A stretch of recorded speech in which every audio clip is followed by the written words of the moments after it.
মোটা ফ্রেমের চশমা আর গলাতে বড় হেডফোন ঝুলিয়ে গুটি গুটি পায়ে হেঁটে যাচ্ছে একটি ছেলে।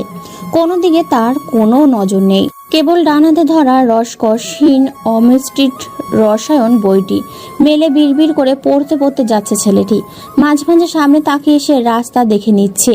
ভার্সিটির সবাই ছেলেটার দিকে প্রতিদিনই হাঁ করে তাকিয়ে থাকে, কিন্তু ছেলেটি সেদিকে কোনো নজর নেই। তাকিয়ে থাকার পেছনে তার কারণও আছে, কারণ ছেলেটি ভার্সিটিতে এসেছে 10 দিন হলো, কিন্তু এখনো কোনো দিন কারোর সাথে কথা বলেনি। কেউ তাকে ক্লাস টিচারদের সাথে অন্য কোনো ব্যক্তির সাথে কথা বলতে দেখেনি। কেবল কথা বলা না, ছেলেটি সবসময় একা থাকে, কারো দিকে তাকায় না, মেয়েদের দিকে তো মোটেও তাকায় না। তাই ভার্সিটির ছেলেদের থেকে মেয়েরাই ছেলেটির দিকে বেশি এলিয়েন দৃষ্টিতে দেখে। ছেলেটির নাম নিলয়। বেশ চুপচাপ থাকে। ক্লাস শুরু হওয়ার মাত্র 3 মিনিট আগে ক্লাসে প্রবেশ করে সে।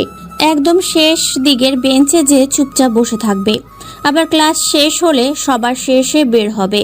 যেদিন ক্লাস থাকে না সেদিন ক্যাম্পাসের বকুল আর কদম ফুলের গোড়ায় চতুর্থে বসে গিটার নিয়ে টুংটুং শব্দ করে গান গাইতে থাকে। এই রকম স্বভাবের কারণেই নিলয়কে সবাই এক নামে চিনে ফেলেছে। নিলয় বইটি পড়তে পড়তে এগিয়ে যাচ্ছে, হঠাৎ সে শুনতে পেল, এই বই পোকা, নীল টি শার্ট পরা মিস্টার নিলয়, এদিকে শোনেন। নিলয় ধপ করে দাঁড়িয়ে যায়। বাম পাশে তাকিয়ে দেখে 4 জন মেয়ে আর 3টে ছেলে বসে আছে, আর তাকে ডেকেছে তাদের মধ্যে কোনো এক মেয়ে। নিলয় গুটি গুটি পায়ে সেদিকে যায়। সেখানে যেয়ে একটি মেয়ে বলে, ওই ছেলে, সমস্যা কি তোমার? আমাকে না দেখে চলে যাও রোজ। নিলয় বোকা দৃষ্টিতে মেয়েটির দিকে তাকালো, তারপর অকরণীয় একটি হাসি দিয়ে চলে যেতে লাগলো। যখন সে পা বাড়ালো তখনই আরেকটি মেয়ে বলল, আরে আজব ছেলে তো মশাই, তুমি আমাদের না দেখেই এইভাবে চলে যাবে? জানো আমরা দিনে কটা করে ছেলেদের প্রপোজ পাই? দিনে কতগুলো ছেলে আমাদের দিকে হা হয়ে তাকিয়ে থাকে। কতগুলো ছেলে আমাদের পিছনে ঘুরে জানো তুমি? কটা ছেলে কেবল আমাদের সাথে কথা বলার জন্য সারাদিন পড়ে থাকে জানো তুমি? নিলয় আবারও মুচকি হাসলো।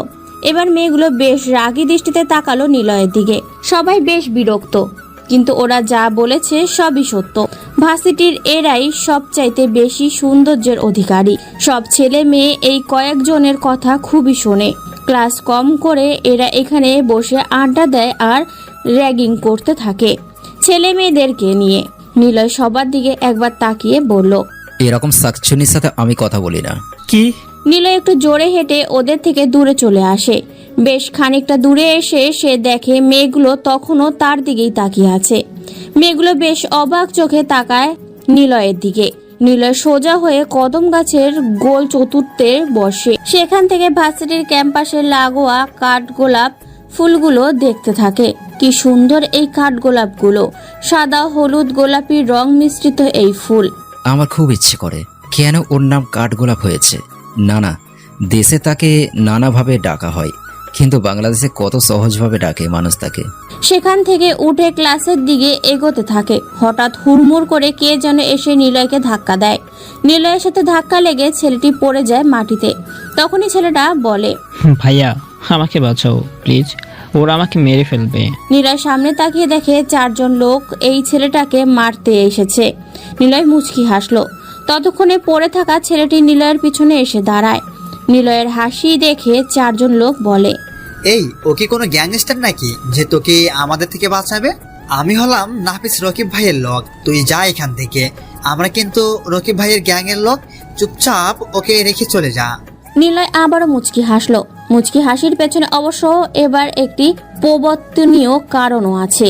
কারণটা হলো এই রকির ভাই নিলয়কে বেশ ভালো করেই চেনে। এখানে আসার আগে রকি ভাইকে সে সব জানিয়েছে, কিন্তু রকি ভাই এটা জানে না যে নিলয় কেন এখানে এসেছে। নিলয় কিছুই বলল না, কেবল ডান পকেটে থাকা নোকিয়ার সিএম মোবাইলের একটি ফোন। পেছনে দাঁড়িয়ে থাকা ছেলেটি এই আধুনিক যুগে এমন ফোন মানুষ ব্যবহার করে দেখে একটু অবাক হলো। নিলয় হাতে রাখা ফোনের দিকে যেন টাইপ করলো কিছু সময় ধরে। তারপর নাফিজের ফোন বেজে উঠল। নাফিজ ফোন ধরতে বড় বড় চোখে নিলয়ের দিকে কিছুক্ষণ তাকিয়ে ফোনটা কেটে দেয়। তারপর চোখ নামিয়ে বলে, আজ রফিক ভাইয়ের জন্য বেঁচে গেল ছেলেটি। কিন্তু রফিক ভাই জানলো কি করে ওকে মারতে এসেছি? যা শালা, তুই বেঁচে গেলি। নাফিস চলে আসার আগেই একবার নিলয়ের দিকে তাকায়। নিলয়ের গোল গোল ইনোসেন্ট চাহনি যেন অনেক কিছু বলে চলেছে। যখন নাফিস চলে আসবে তখনই নিলয় কড়া গলায় বলল, এই শোন, গ্যাং নিয়ে যে আসে সে গ্যাংস্টার, আর যে একা আসে সে হলো রকস্টার। কথাটি বলে নিলয় মুচকি হেসে চলে আসে তাদের থেকে। নাফিসদের লোক হাঁ হয়ে নিলয়ের চলে যাওয়ার দিকে তাকিয়ে থাকে। এতক্ষণে বুঝে গিয়েছে তারা রফিক ভাই কিভাবে জানলো।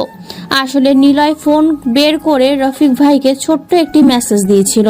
সেখানে লেখা ছিল, তোমার লোক নাফিস আমার সামনে ঝামেলা করছে। নিলয় পেছনে দাঁড়িয়ে থাকা ছেলেটির নাম শোভন। সে দৌড়ে নিলয়ের পাশে যায়। নিলয় একবার তার দিকে তাকায়, তারপর আবারও সামনে তাকিয়ে হাঁটতে লাগলো। ভাইয়া তুমি কি রকস্টার? শোভনের কথা শুনে নিলয় থমকে দাঁড়ায়। নিলয় একটু বড় চোখেই ওর দিকে তাকিয়ে থাকে। এমন প্রশ্ন সে কেন করবে? সাদাসিধে মানুষ নিলয়, তাকে দেখে কি রকস্টার মনে হয়? নাম কি তোমার? জি ভাইয়া, শুভন। আমি সেকেন্ড ইয়ারে পড়ি, আইন বিভাগ। তুমি আমার সিনিয়র দেখেই বোঝা যাচ্ছে। আমি নতুন এসেছি ভাইয়া। বললে না তো তুমি কি রকস্টার? নিলয় আবারও চুপ হয়ে যায়।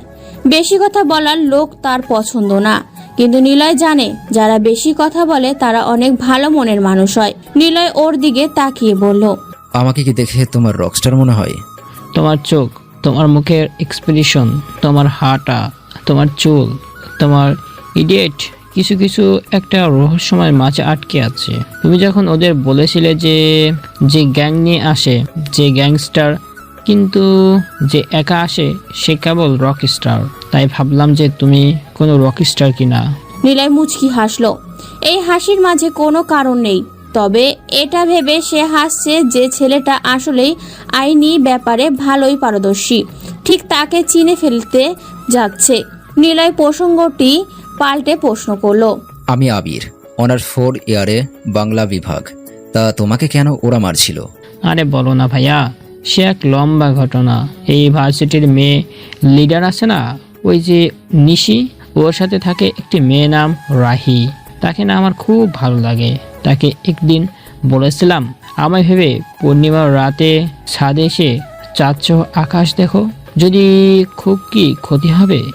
ব্যাস, তারপর থেকে এই লোকেরা আমার পিছনে পড়ে আছে, কারণ মেয়েটা এই শহরের প্রভাবশালী এক নেতার মেয়ে। তাই নিলয় আর কিচ্ছু বলে না। হাঁটতে হাঁটতে শোভনের বিভাগের সামনে চলে আসে। যাও, ক্লাসে তোমার বিভাগ চলে এসেছে। তুমি বেশ বুদ্ধিমান ভাইয়া। রকস্টার কিনা আমি তবে জেনেই ছাড়বো। নিলয় বেস্ট অফ লাক বলে চলে আসে। নিলয় ভাবতে থাকে, সে কি আসলেই রকস্টার? তাকে দেখে কি মাস্তান মনে হয়? কি জানি। ভার্সিটি ঢুকতেই নিলয় অনেকটা অবাক হয়ে চারদিকে দেখতে থাকে, কারণ ভার্সিটিতে আজ কয়েক সারি পুলিশ এসেছে। নিলয়ের বুকটা ধপ করে উঠল। তবে কি তাকে এখানকার কোনো মানুষ চিনে ফেলেছে? কিন্তু কিভাবে সম্ভব এটা? নিলয় যা করে তার তো কোনো সাক্ষী কিংবা প্রমাণ রাখে না। নিলয় সামনে যায়। হঠাৎ শোভন ও আরো দুটো ছেলে আসলো তার সামনে। ভাইয়া, ভার্সিটিতে না একটা খুন হয়েছে। খুন? কিসের খুন? আর বলো না, ওই যে কাল যে আমাকে মারতে আসছিল রাফিক ভাইয়ের লোক নাফিস, তাকে কে যেন মেরে এই ভার্সিটির আইন বিভাগের সামনে ফেলে রেখে চলে গেছে। তাই পুলিশ এসেছে। নিলয় আর কিছু বলে না, কারণ নিলয় জানে সে এমন করবে না। তবে কে হতে পারে যে নাফিসকে এভাবে মেরেছে? এই শহরের মধ্যে ওর মতো আর কে আছে? ভাবতে থাকে নিলয়। ভাইয়া, তোমার সাথে পরিচয় করিয়ে দিই। এ হলো সামিউল, আর এ হলো সায়ান, আমার নতুন বন্ধু। আর এ হলো আবির ভাইয়া, আমাকে যিনি কাল সেভ করেছিল। নিলয় ওদের দুজনের দিকে তাকায়। নিলয় খেয়াল করে শোভনের বাম হাতে ছোট্ট ব্যান্ডেজ করা, কিন্তু কাল তো এটা ছিল না। আচ্ছা ভাইয়া, তুমি তো কারোর সাথে কথা বলো না, তাহলে আজ থেকে আমাদের তোমার সাথে রাখো না প্লিজ ভাইয়া, আমরা তো জুনিয়র। নিলয় কিছু বলে না, কেবল সামনে এগোতে থাকে। গাছতলায় বসে ভাবতে থাকে নাফিসকে কে মারতে পারে। রফিক ভাই, কিন্তু উনি তো মারার আগে আমাকে বলবেই। কিছু সময় নীরব হয়ে বসে থাকে আবির নামের নামধারী ছেলেটি। পাশে এসে শোভন, সামুউল আর সায়ান বসে। নিলয় কিছু বলে না, কেমন যেন ইনোসেন্ট ওদের মুখগুলো। নিলয় কিছু বলতে যাবে তখনই নিশি নামে মেয়েটি সামনে এসে দাঁড়ায়। এই যে মিস্টার, এত ভাব কেন তোমার? নিলয়ের দিকে তাকিয়ে নিশি নামের মেয়েটি কথাটি বলে। নিলয় একবার তাকিয়ে মাথাটা নিচু করে নেয়। পরিচিত ভার্সিটির আশেপাশে তাকায়ও।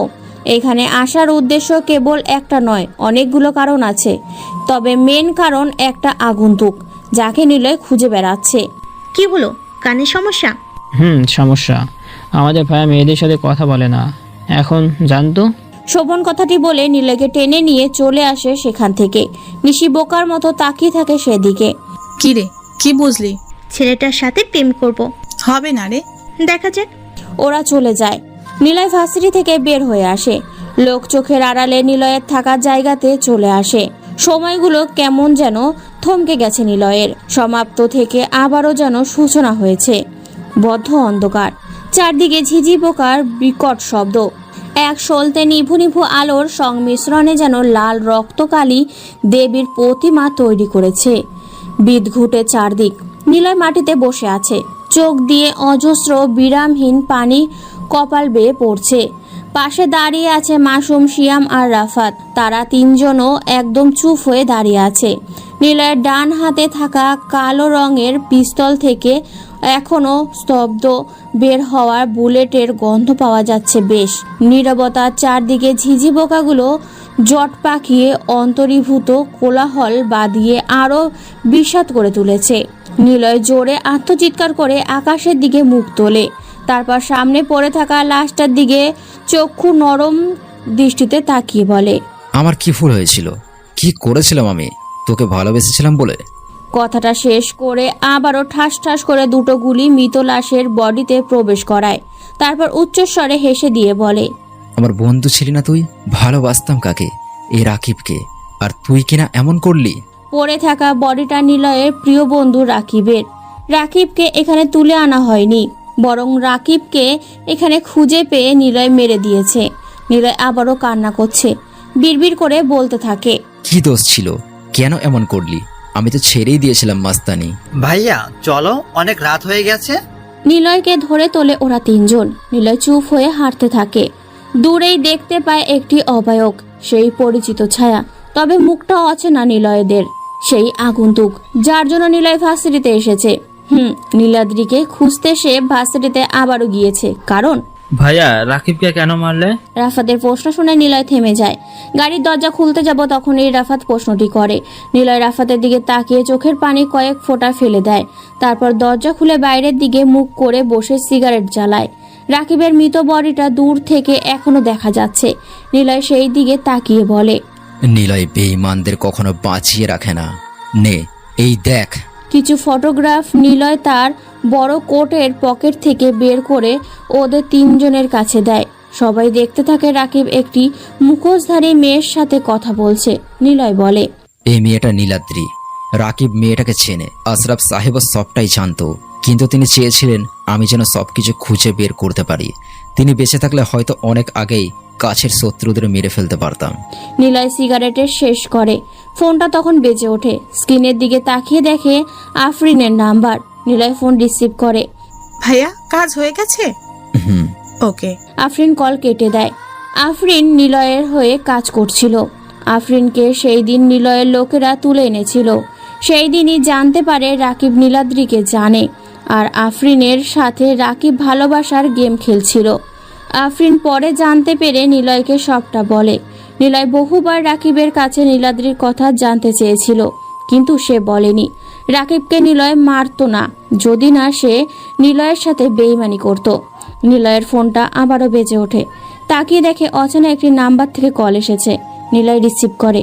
ওপাশ থেকে বলতে থাকে, কি দোষ করেছিল ও তোমার কাছে? কেন তুমি মেরেছিলে তাকে?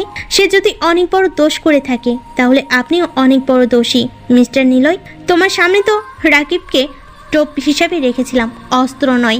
মাইন্ডে খেলো মিস্টার রাফিয়ান। কল কেটে দেয় নীলাদ্রি। নিলয়ের চোখের রাগের প্রতিচ্ছবি বেশ কড়াভাবে ফুটে উঠেছে। নিলয় বিড়বিড় করে বলে, তবে কি সে চাচ্ছে আমি আমার কাছের লোকদের এক এক করে মেরে ফেলি? সে চাইটা কি? আমাকে ধ্বংস করতে চাইলে একবারই করুক, এভাবে খেলার কি দরকার? নিলয় ভার্সিটির গেটের কাছে আসতেই শোভন, সায়ান আর সামুল সামনে এসে দাঁড়ায়। হাই আবির ভাইয়া, কেমন আছো? ভালো। নিলয় ভার্সিটির মধ্যে প্রবেশ করে। দূর থেকে নিশিকে সে দেখতে পায়। নিলয়ের দিকে এগিয়ে আসতে থাকে। নিলয় নিশির দিকে ভালোভাবে লক্ষ্য করে। কেমন যেন নিশিকে তার অচেনা অচেনা লাগছে। কোথায় সে এর আগে দেখেছে সে নিশিকে? বহুদিনের পরিচিত কেউ হবে। কেমন আছেন মিস্টার আবির? নিলয় কিছু বলে না। নিশির দিকে কিছু সময় তাকানোর পর সোজা হেঁটে চলে যেতে থাকে। নীল রঙের বাড়িটা আজ বেশ ফাঁকা লাগছে। চারদিকে যেন একদম আধিশূন্য ভর করেছে। লোলুপ দৃষ্টিতে নিলয় কিছুটা সময় বাড়ির আশেপাশে তাকায়। এই বাড়িতেই অনেক দিন হলো সে আসে না। আসলেও মাত্র এক রাতের জন্য সে আসে। সকাল হলে চলে যায়। প্রিয় রুমটাতে যে বিছানার নিচে .52 ক্যালিফারের পিস্তলটি হাতে নেয়। নিজের কপালে লাগিয়ে বহুবার ট্রিগারও চাপ দিতে চেয়েছে নিলয়, কিন্তু পারেনি। কেন পারেনি নিলয়, তার উত্তর আজও সে মেলাতে পারে না। বিছানায় এসে ধপ করে বসে পড়ল ও। মাসুম, রাফাত আর সিয়াম সোফাতে বসে নিলয়ের অদ্ভুত মন খারাপের অধনায় তাকিয়ে আছে। নিলয় কিছু একটা বলতে যাবে তার আগেই মাসুম বলল, ভাইয়া তোমাকে আর এখানে আসতে দেব না। তুমি এখানে আসলে কেমন যেন চুপচাপ হয়ে যাও। ভাইয়া, ভাবি যে এমন করবে কে জানতো।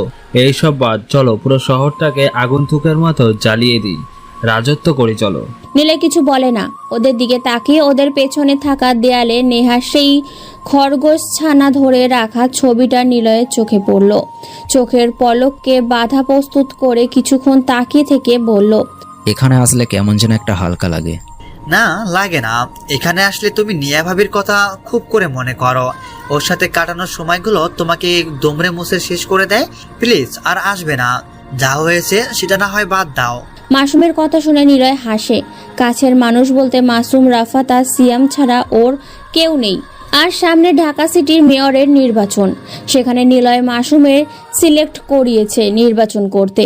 নিলয় কিছুক্ষণ পায়চারি করতে করতে থেমে যেয়ে বলে, ঢাকা ভার্সিটিতে কেউ আমাকে চিনতে পারেনি তো? না ভাইয়া। তোমার গেট আপ আলাদা একদম। ওখানে যাওয়ার কারণটা তো জানিস, নীলাদ্রিকে খুঁজে বের করা। আমি জানিও ওই ভার্সিটিতেই পড়ে, রাকিবের মাধ্যমে জেনেছিলাম। অবশ্য এই ব্যাপারটা নেহাও আমাকে বলেছিল, যদি ওকে পেতে চাই তাহলে ওই ভার্সিটিতেই যেতে হবে। আর সেই কারণেই আমি ওখানে যাচ্ছি। কিন্তু রফিক ভাইয়ের জন্য মনে হয় ঝামেলা বাঁধতে পারে। নিলয় কিছুক্ষণ থামলো। এই ঘরটাতে অনেকগুলো নেহার ছবি লাগানো আছে। সবগুলো এক এক করে দেখতে লাগলো। ওর হাসি মিশ্রিত ছবি কি অবলা লাগতে থাকে।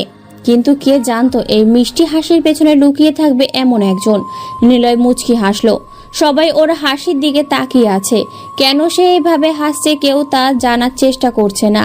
নিলয় কিছুক্ষণ তাকিয়ে থেকে ওদের দিকে মুখ করে বলতে লাগলো, তোদের কেউ কি নাফিসকে মেরেছে? কই না তো ভাইয়া, আমাদের গ্যাংয়ের মধ্যে একটু ব্যবহার হলো রুদ্র। তোমার অপমান ও একদমই সহ্য করতে পারে না, কিন্তু সেও বলেছে নাফিসকে মারেনি। তাহলে কে আছে? কে হতে পারে নাফিজকে এভাবে মারবে? তাও আবার রফিক ভাইয়ের লোক নাফিজ। আমাদের মতো গ্যাং তার নিশ্চয়ই আছে। সাহস না থাকলে সে কিন্তু এমন করবে না। ভাইয়া, মানতে হবে কেউ তো আছে। তবে কি এই শহরে নতুন কোনো গ্যাং আছে? হতে পারে নীলাদ্রি মেরেছে। না, নীলাদ্রি এসব খুনের মধ্যে জড়াবে না। ও এমন একজন মাইন্ড গেমার, সে শত্রুদের সাথে খেলতে ভালোবাসে। গ্যাংকে পরে দেখব, আগে নীলাদ্রিকে খুঁজি। প্রথম থেকে রহস্যগুলো খোলার চেষ্টা করি। প্রথমে আগন্তুক হিসাবে আরফিন আসে। কিন্তু এইসবের মূল আফরিল ছিল না, তাকে শুধু শুধু সন্দেহ করা হয়েছিল। আশরাফ সাহেব চলে যাওয়ার আগেই একটু ক্লু দেয়। নীলাদ্রি বলে, আমরা সেই নীলাদ্রিকে খুঁজে বেড়াচ্ছি। সেই নীলাদ্রিকে আমি নাকি বেশ ভালো করেই জানি, কিন্তু কে সে তাকে ঠিক সঠিকভাবে চিনে উঠতে পারছি না। আফরিনকে তুলে আনা হয়, সে প্রথম কিছুটা নীলাদ্রির ব্যাপার বলে। আর এই নীলাদ্রি এমন একজন যারা আমাদের শত্রু তাদেরকে সহজভাবে খুঁজে দিচ্ছে, এবং সে ইনডাইরেক্টলি বলতে চাচ্ছে তাকে যেন মারা হয়। আর আমরা শত্রুদের ধরে মেরেও ফেলেছি, রাকিব ভাইয়াকেও মেরে ফেলেছি। নেহার সাথে বিয়ের পার্টিতে মাহি নামের একটি মেয়ের সাথে পরিচয় হয়। ওই মেয়েটার সাথে ভার্সিটির এই নিশি নামের মেয়েটির অনেক মিল খুঁজে পাচ্ছি। আচ্ছা ভাইয়া, নেহা ভাবি তো সবে জানতো, তাহলে কেন আমাদের বলেনি? আর কেনই বা এমন করলো?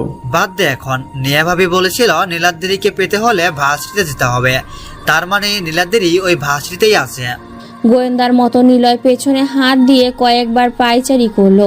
মাসুমের দিকে তাকিয়ে বলল, কাল থেকে তোরা খোঁজ নিবি নাফিজকে কে মেরেছে, আর আমি খোঁজ নেব নীলাদ্রির। আচ্ছা, তবে তুমি সাবধানে থাকবে। নীলাদ্রি হয়তো জানে না তুমি ভার্সিটিতে আছো। নিলয় গুটি গুটি পায়ে হেঁটে ভার্সিটিতে প্রবেশ করে।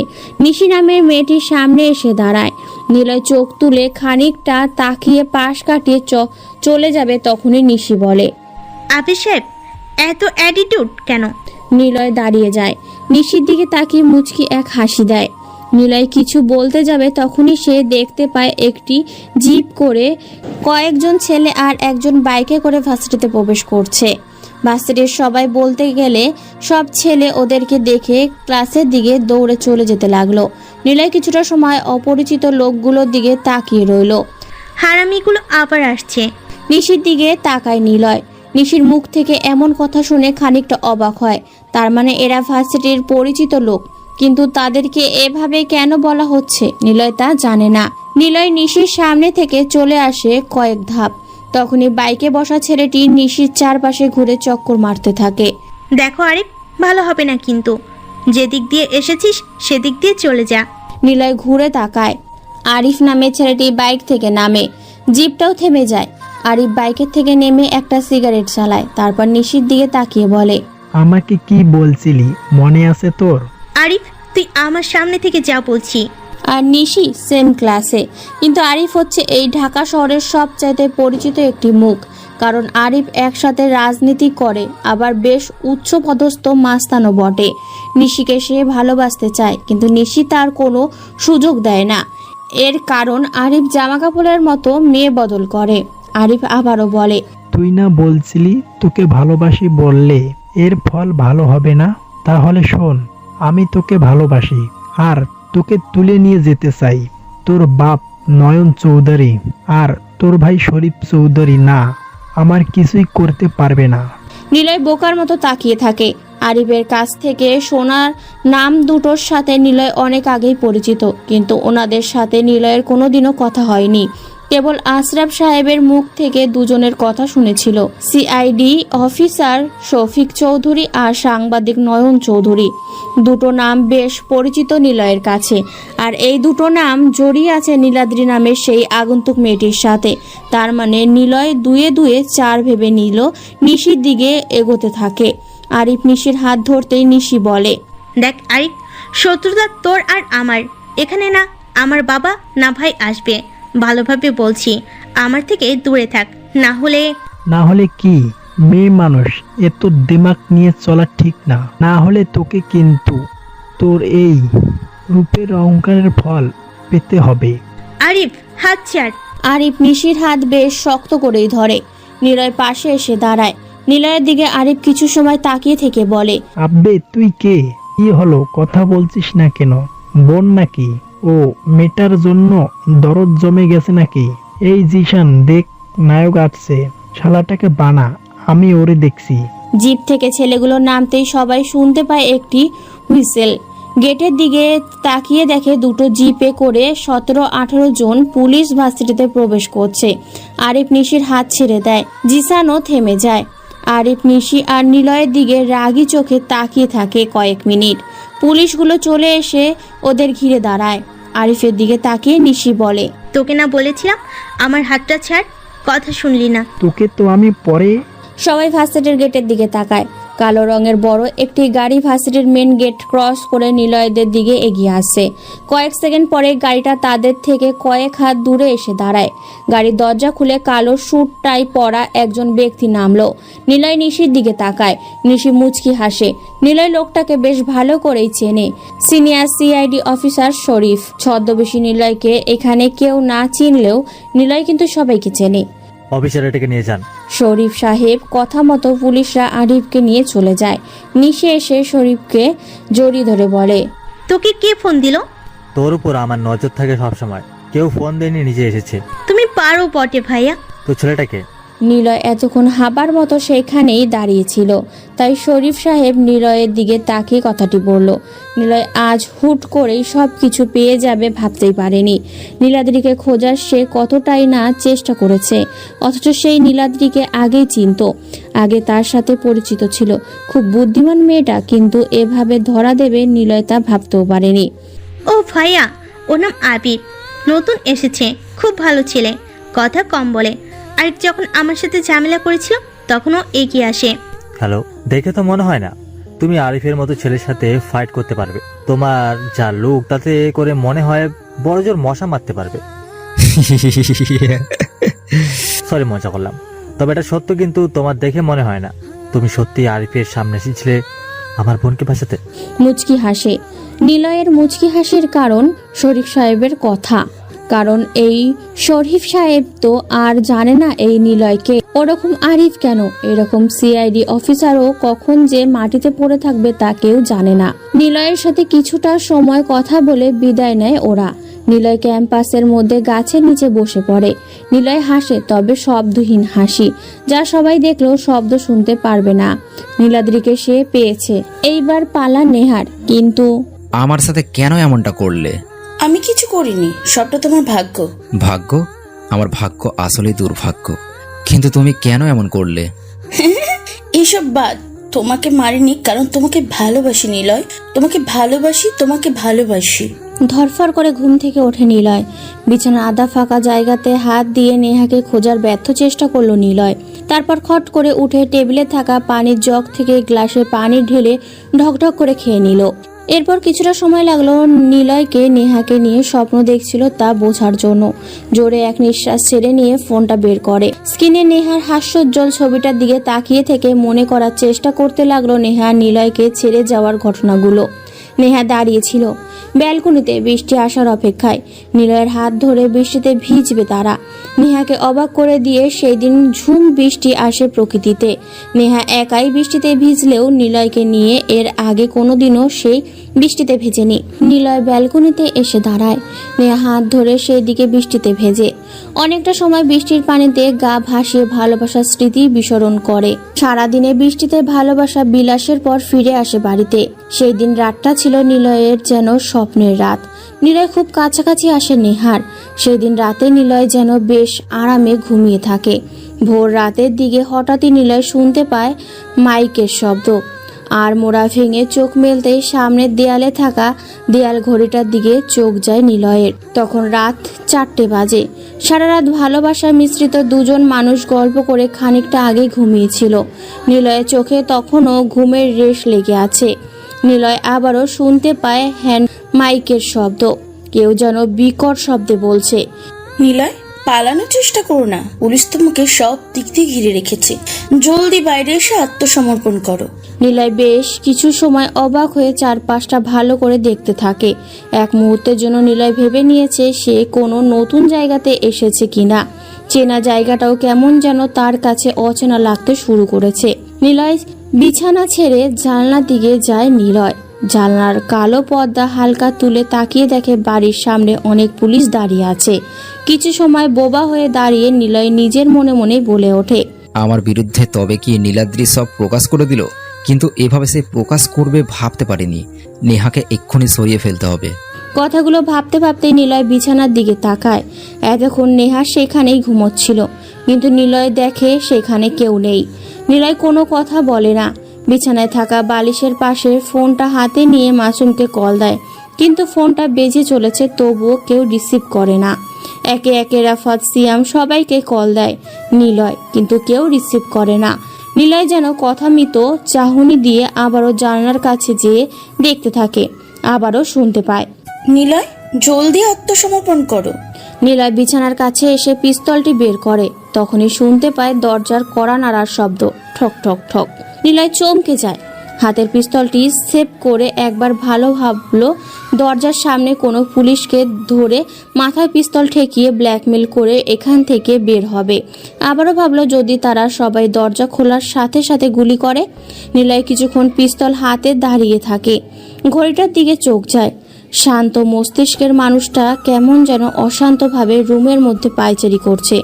ঘড়িতে তখন 5টা বাজে, একদম কাকভোর। নিলয় ধীর পায়ে এগিয়ে গিয়ে দরজার কাছে দাঁড়ায়। আস্তে করে দরজা খুলতেই দেখে 4 জন পুলিশ পিস্তল নিয়ে নিলয়ের দিকে তাক করে দাঁড়িয়ে আছে, বেশ খানিকটা দূরে। নিলয় পিস্তলের ট্রিগার চাপ দিতে যাবে, তখনই পেছন থেকে কেউ নিলয়ের মাথায় পিস্তল ঠেকিয়ে দাঁড়ায়। নিলয় ঘুরতে যাবে, তখনই 4 জন পুলিশ এসে নিলয়ের হাত থেকে পিস্তল নিয়ে নেয়। তারপর সেই 4 জন পুলিশ স্যালুট করে দাঁড়িয়ে থাকে সেখানে। নিলয়ের সামনে তাকিয়ে হাবার মতো এসব দেখতে থাকে। পেছন থেকে পিস্তলটি নামিয়ে নেয় কেউ একজন। নিলয় সেই দিকে ঘুরে তাকায়। পেছনে তাকাতেই নিলয়ের যেন সব কিছু এলোমেলো হয়ে যায়। যাকে সে এভাবে কোনোদিনও কল্পনাও করেনি সে আজ নিলয়ের সামনে দাঁড়িয়ে আছে, তবে নতুন এই রূপে। গায়ে শার্ট আর প্যান্ট পরা, চুলগুলো বেশ গুছিয়ে বাঁধা। নিলয় একবার আস্তে করে ডাক দেয়, নেহা। নেহা মুচকি হেসে ওঠে, তারপর নিলয়ের দিকে তাকিয়ে থেকে বলে, কি করব? দেশের সবচাইতে বুদ্ধিমান মাস্তান দ্য রাফিয়ানকে যে ধরার দায়িত্ব সবচাইতে বুদ্ধিমান ক্রাইম ব্রাঞ্চের অফিসার নেহা আহসান এর উপর দেওয়া হয়েছে। আমি যে একজন পুলিশ এটা আমার পরিবারও কোনোদিন জানে না, আর সেটা তুমি কি করে জানবে মিস্টার রাফিয়ান? নিলয় ঠিক কি বলবে খুঁজে পাচ্ছে না। পায়ের তলা থেকে যেন মাটি সরে গেছে। নিলয়ের মাথাটা কেমন যেন ঝিমঝিম করছে, সারা শরীর কেমন যেন কেঁপে উঠল ওর। গায়ের লোমগুলো অজান্তেই দাঁড়িয়ে গেল। বারবার নিলয়ের মাথায় একটাই প্রশ্ন ঘুরতে লাগলো, কেন এমন করলো?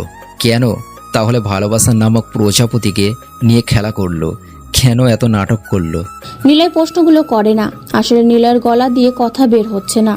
তবুও কেন জানি না নেহা সেই প্রশ্নগুলো ঠিকঠাক বুঝে নিয়ে বলতে লাগলো, জানি এখন হয়তো ভাবছো কেন এত কিছুর পরও তোমাকে ধরলাম।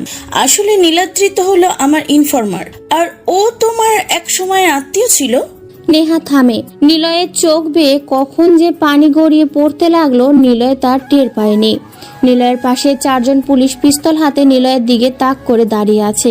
নিলয় যেন আজ কেমন চুপসে গেছে, তবে পিস্তলের সামনে দাঁড়ানোর জন্য না। নেহার এমন রূপ দেখে নেহার দিকে নিলয় তাকায়। নেহা বলে, প্লিজ এখনই এত কান্না করার দরকার নেই। আর নিলয় দ্য গ্রেট রাফিয়ান কাটলে কেমন যেন বেমানান লাগছে। তোমার চোখের কান্না নয়, হিংস্রতা মানায়, যা তোমাকে খুন করার সময় দেখা যায়।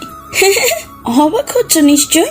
নেহা হাসতে থাকে, শব্দহীন হাসি দিয়ে নিলয়ের দিকে তাকিয়ে থাকে। নিলয়ের মাঝে যেন সব ধরনের শূন্যতা এসে ভর করেছে। যাকে প্রচণ্ড বিশ্বাস করত নিলয়, সেই মেয়েটা আজ পুলিশ হয়ে সামনে দাঁড়িয়ে আছে। নিলয় কখনোই তা কল্পনা করেনি।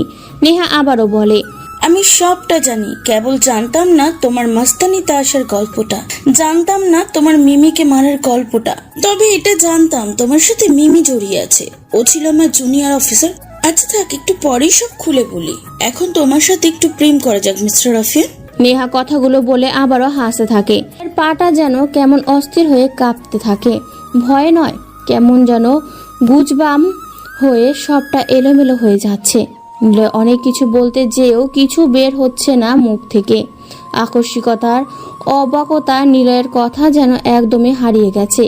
কেবল মনে মনে অনেক রকমের কথা সাজাতে থাকে নিলয়, কিন্তু উত্তেজনায় তার সবটা যেন বেখাপ্পা হয়ে যাচ্ছে বারবার। কেশর গচ্ছিত সিংহকে যেন লড়াইয়ের হারানোর পর সবাই মিলে জোর করে কেটে নেওয়া হয়েছে তার গর্ভের কেশর।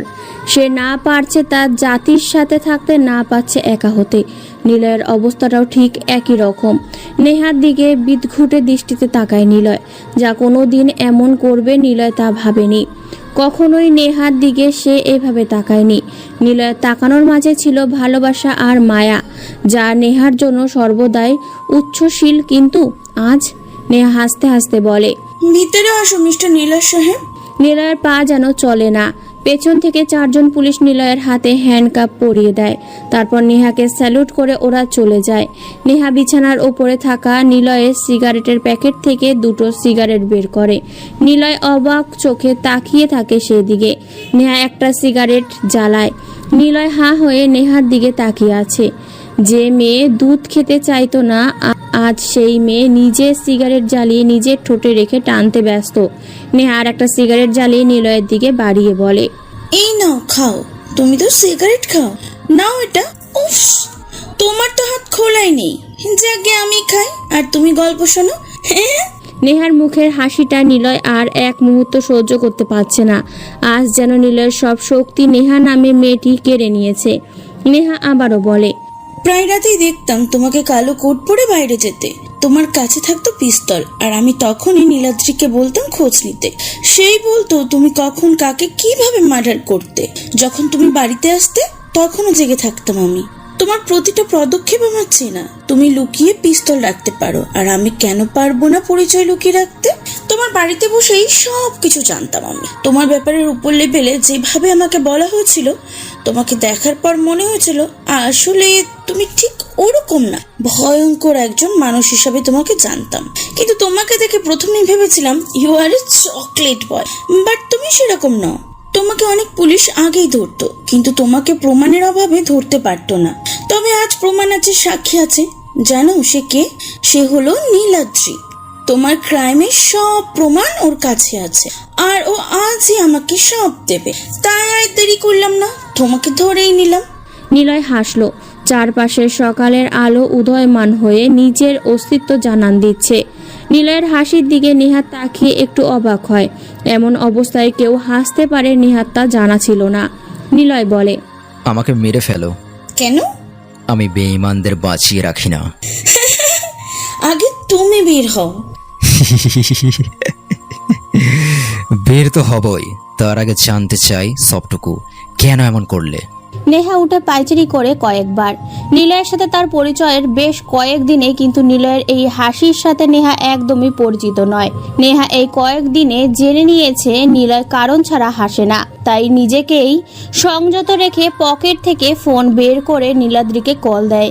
নীলাদ্রির সাথে কথা বলে কনফার্ম হয়ে নেয়। তারপর শান্তভাবে বসে নেহা বলে, সবটাই বলবো তোমাকে। তোমার সাথে তো কথাও হবে না, তাই সবকিছু গোপন রেখে কি লাভ? তাহলে বলেই ফেলি। অবশ্য স্যারকে বলেছিলাম তোমাকে দুপুরে নিয়ে যাব, হাতে অনেকটা সময় আছে। কিছুক্ষণ না হয় তোমার সাথে গল্প করে কাটিয়ে দিই। শোনো তাহলে। নেহার দিকে তাকিয়ে থাকে নিলয়, তার ভালোবাসা নামক অধরা দৃষ্টিতে। নিলয় চাইলেও নেহাকে এখন ঘৃণার দৃষ্টিতে দেখতে পাচ্ছে না, কিন্তু সামনে বসে থাকা মিষ্টি চেহারার মেয়েটি নিলয়ের দিকে দিব্য তাকিয়ে আছে রাগী দৃষ্টিতে। নেহা বলে, লাবিদ হাসান হচ্ছে ক্রাইম ব্রাঞ্চের প্রধান অফিসার। যখন লাস্ট সেমিস্টারে আসি তখন খুব বেপরোয়াভাবে চলাফেরা করতাম। একদিন সন্ধ্যা রাতে হবে, আমি আর মিমি দুজনে নিজের ঘরে ফিরছিলাম। যখন বিশ্ববিদ্যালয়ের মেন রাস্তা ক্রস করে কিছুটা ফাঁকা রাস্তায় আসি, তখন কারো চিৎকার শুনতে পাই। গুড়ি গুড়ি বৃষ্টি হচ্ছিল, তাই মানুষ খুব একটা ছিল না বললেই চলে।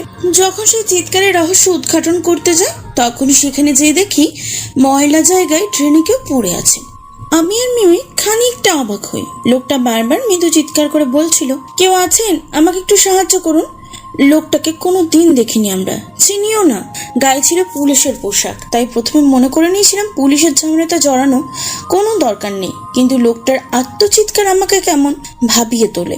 ওনাকে ধরে নিয়ে হসপিটালে নিয়ে যায়। এরপর ধীরে ধীরে লোকটি সুস্থ হয়। প্রতিদিন একবার করে লোকটাকে দেখতে যেতাম। পরে নাম জানতে পারি লাবিদ হাসান, ক্রাইম ব্রাঞ্চের প্রধান উপদেষ্টা। তারপর জানতে পারি এইভাবে রাস্তায় পড়ে থাকার কারণটা। জানতে চাও নিলয়, তিনি কেন গুলি খেয়ে পড়েছিলেন? নেহা থেমে যায়। নিলয় বোকা চাহনি দিয়ে নেহার দিকে তাকিয়ে আছে। নিলয় জানে পরের গল্পটা, কারণ নাবিদকে নিলয়ের লোকগুলোই গুলি করেছিল। তার কারণ ছোট নয়, নাদিব হাসান নতুন জয়েন করেছিল ঢাকাতে, আর এসে সব রকম ঝামেলা শুরু করে দেয়। প্রথমে লাবিদ নিলয়ের গ্যাংয়ের সাথে ঝামেলাতে জড়িয়ে পড়ে। একসময় নিলয়ের লোক লাবিদকে গুলি করে রাস্তায় ফেলে আসে। নেহার দিকে তাকায় নিলয়। নেহা বলে, নিলয় হাসান কে তখন জানতাম না, ওনার মুখে শুনতাম তোমার কথা। তোমার লোকেরাই ওনাকে গুলি করে। তুমি নাকি কাউকে জেনে শুনে মারোই না, কিন্তু তোমার লোকেরা তো শোনে না। প্রতিদিন ওনার থেকে তোমার গল্প শুনতাম। একসময় ওনার পরিবারের সাথে আমার পরিচয় হয়। বলতে গেলে ক্লাসের নাম করে আমি ওনাদের বাড়িতেই কাটাতাম সবসময়। উনি আমাকে মা বলেই ডাকতেন। একদিন উনি বেশ খুশি হয়ে এসে আমাকে বলে, নিলয়কে ধরা পুরো বাংলাদেশের পুলিশের কাজ নয়, কারণ সে খুব চালাক আর চতুর, খুব ভয়ঙ্কর। আমাদের আগেই সে 2 লাইন বেশি ভেবে পথ চলে। ওর সাথে মাইন্ড গেম খেলা দরকার। তাই আমিও আমার টিম সিদ্ধান্ত নিয়েছি, তুমি আর মিমি ক্রাইম ব্রাঞ্চে চোখ দাও। তোমাদের নিলয়কে ধরার মিশনে পাঠানো হবে। আর কেন হবে তা বলছি, কারণ নিলয় কখনো মেয়েদের সাথে খারাপ ব্যবহার করে না, আর মেয়েদের উপরে রাগও দেখায় না। আর জানোই তো, নারীর কাছে সব পুরুষই বন্দী। সো প্লিজ নেহা, আমার কথাটা শোনো, সবটা তোমাকে বুঝিয়ে বলা হবে। নিলয় একটা আতঙ্ক। ও সবসময় উচ্চ শ্রেণীর লোকেদের ধরে নিয়ে মেরে দেয়। জানি সেই সব লোকেদের সাথে নিলয় এমনি এমনি শত্রুতা করে না, সেই লোকগুলো ধোয়া তুলসী পাতা না, কিন্তু তবুও ওপর থেকে চাপ আসছে। না তো নিলয়কে আমরা কোনোদিন ক্রাইম স্পটে দেখেছি, না কাউকে নিজেও মারছে, না কেউ তাকে মারতে দেখেছে। যা দেখেছে সে হয় কথা বলতে পারার অবস্থায় নেই, আর না সে দুনিয়াতেই নেই। তাই প্লিজ তোমরা আমার কথা শোনো, তোমাদের দিয়ে সবটা হবে। ওনার কথা শুনে আমি আর মিমি অবাক হই। তারপর বহু রিকোয়েস্টের পর আমরা দুজন জয়েন করি। মিমিকে প্রথম তোমাকে ধরার জন্য পাঠানো হয়, আর আমাকে তখন নিয়োগ দেওয়া হয় তোমার উপরে একটি থিসিস তৈরি। আর সেই সময় থেকে নীলাদ্রিকে আমি তোমার পিছনে লাগিয়ে দিই। সব কিছু ঠিকঠাক চলছিল। মজার ব্যাপার কি জানো, আমাকে শুধুমাত্র তোমাকে ধরার জন্যই রাখা হয়। সব ঠিকঠাক চলছিল, কিন্তু মিমি ভুলটা করে বসে তোমার সামনে চটজলদি নিজেকে পরিচয় দিয়ে। খুব কাঁচা ছিল মেয়েটা, আর সে কি করলো, তোমাকে ধরার বদলে তোমাকে মেরেই ফেলছিল প্রায়। আর তার উপর তোমার আহত ও নিহত বডি তখন খুঁজে পাচ্ছিলাম না। এই কারণে আমরা কয়েকদিন খুব সাবধানে থাকি। এরপর তুমি আবার ফিরে এলে, তারপর মিমিকে মারলে।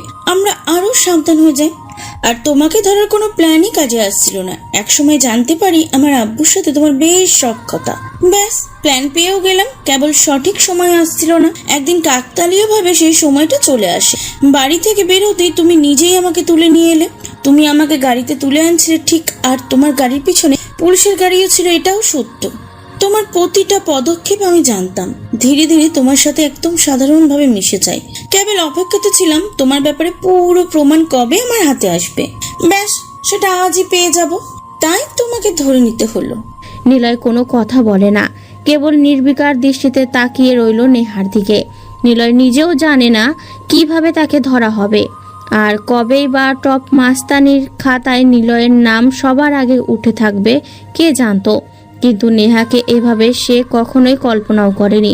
নেহার দিকে তাকিয়ে নিলয় বলে, খুব ভালো মিস নেহা আহসান, আমি আবার বলছি, আমাকে মেরে ফেলো এক্ষুনি, না হলে আমি বেঁচে থাকলে সব কিছু শেষ করে দিতে পারি।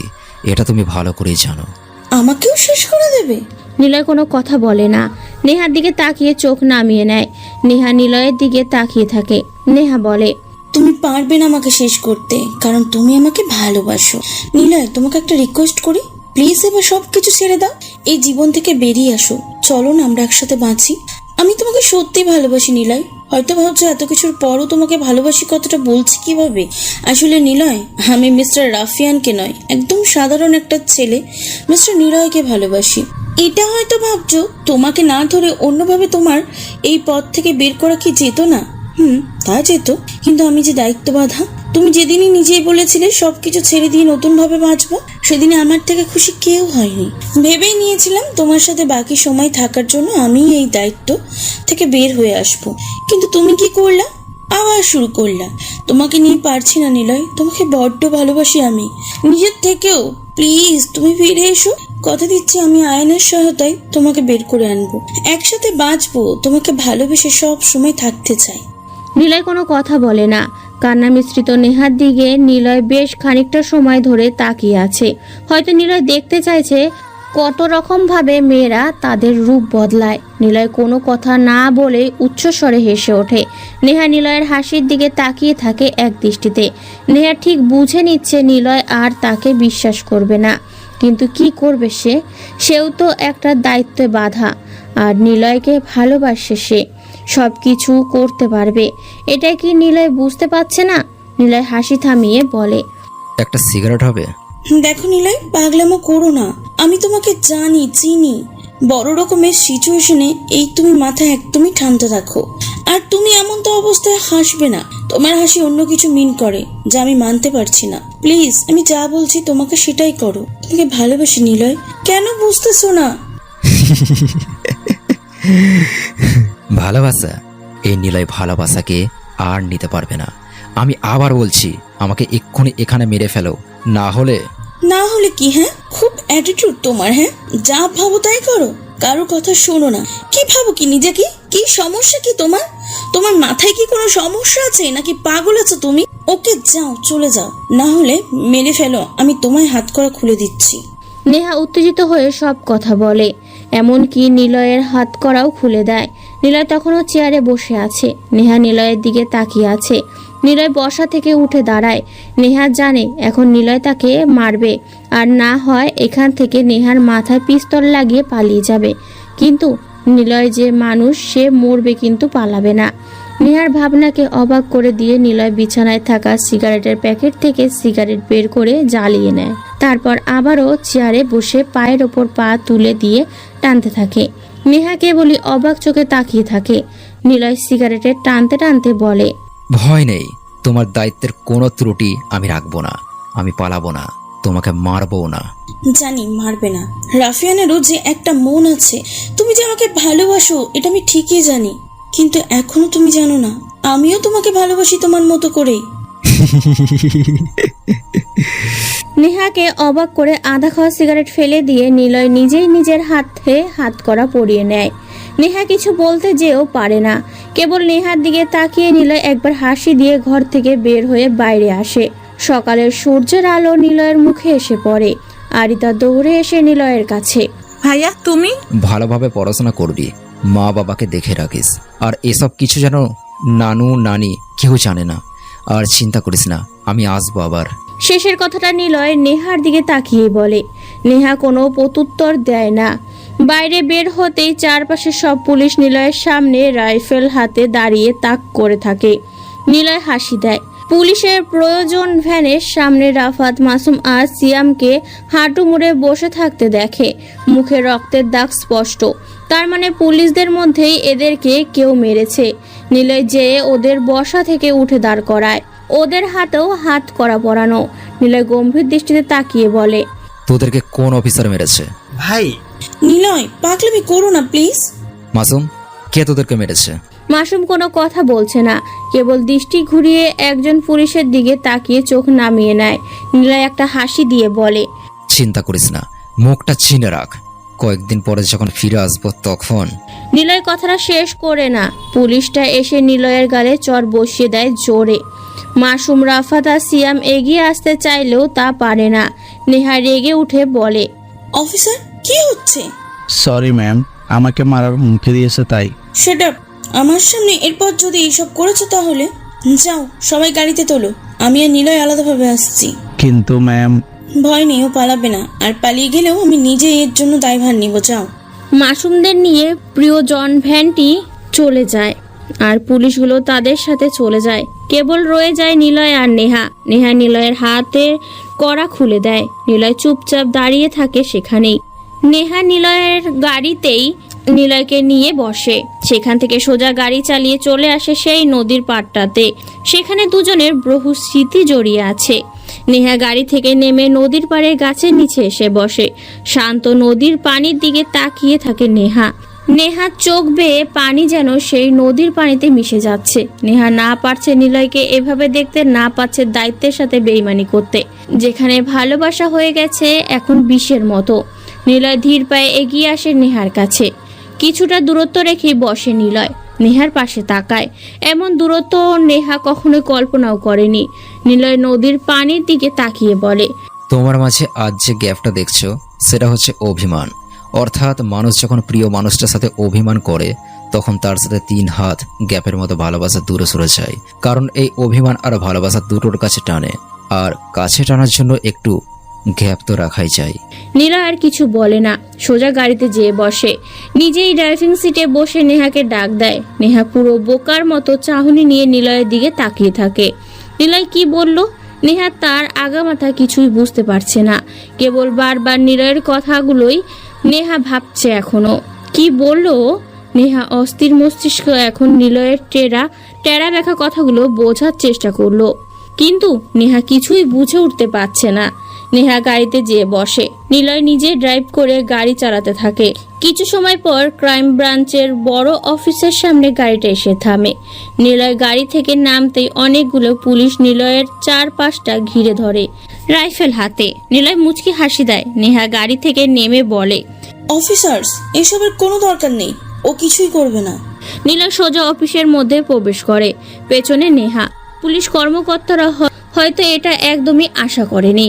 তারা সবাই ভেবেই রেখেছে নেহা আগে আসবে নিলয়ের হাতে হ্যান্ডকাপ পরিয়ে, কিন্তু এসব তারা দেখছে উল্টো। নিলয় আগে অফিসে প্রবেশ করে, তার পেছনে নেহা এবং নিলয়ের হাতে কোনো হাত করা নেই।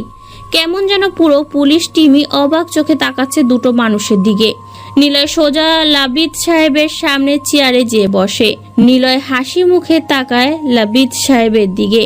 লাবিদ সাহেব নিলয়ের চাহনি বোঝার চেষ্টা করলো, কিন্তু ব্যর্থ হয় তিনি। নেহার দিকে তাকিয়ে লাবিদ সাহেব বলে, নেহা, প্রমাণগুলো দাও। লাবিদ সাহেব নেহাকে একটা ঝাড়ি দেয়। নেহা ঘোরের মধ্যে থেকে বেরিয়ে আমতা আমতা করতে করতে নীলাদ্রিকে ফোন করে, কিন্তু নীলাদ্রি ফোনের কল যায় না। অনেকবার চেষ্টা করার পরও নীলাদ্রির ফোনে কল দেওয়ার সম্ভব হয় না। স্যার, প্রমাণ তো সব নীলাদ্রির কাছে। মানে? অ্যাকচুয়ালি স্যার, ও বলেছে এক্ষুনি আমার কাছে সব পাঠিয়ে দেবে। ও শিট, তুমি কি পাগল নাকি? নীলাদ্রিকে যদি না পাওয়া যায়? জানি না স্যার, কিন্তু ও তো কখনোই এমন করবে না। Shut up. কামাল সাহেব, আপনি এখনই যেখান থেকে পারেন নীলাদ্রিকে খুঁজে আনুন। ক্রাইম ব্রাঞ্চের অফিসার এখন বেশ উত্তেজনা ভর করছে। চারদিকে পুলিশ ছোটাছুটি করছে। নিলয় কেবল চেয়ারে বসে সবকিছু দেখছে। নিলয় কেবল কিছু সময় পর পর মুচকি হাসছে লাবিদ সাহেব আর নেহার কথা শুনে। সময়গুলো দেখতে দেখতে কেটে যায়। সকাল থেকে দুপুর, দুপুর গড়িয়ে বিকেল, বিকেল পার হয়ে সন্ধ্যা নেমে এসেছে। পুরো ঢাকা সিটি তন্ন তন্ন করে খুঁজে ফেলা হয়েছে নীলাদ্রি চৌধুরীকে, কিন্তু কোথায় সে? তাকে খুঁজে পাওয়া যাচ্ছে না। লাবিদ সাহেব হতাশ হয়ে চেয়ারে বসে আছেন। এতক্ষণ অবধি নিলয় কোনো কথা বলেনি।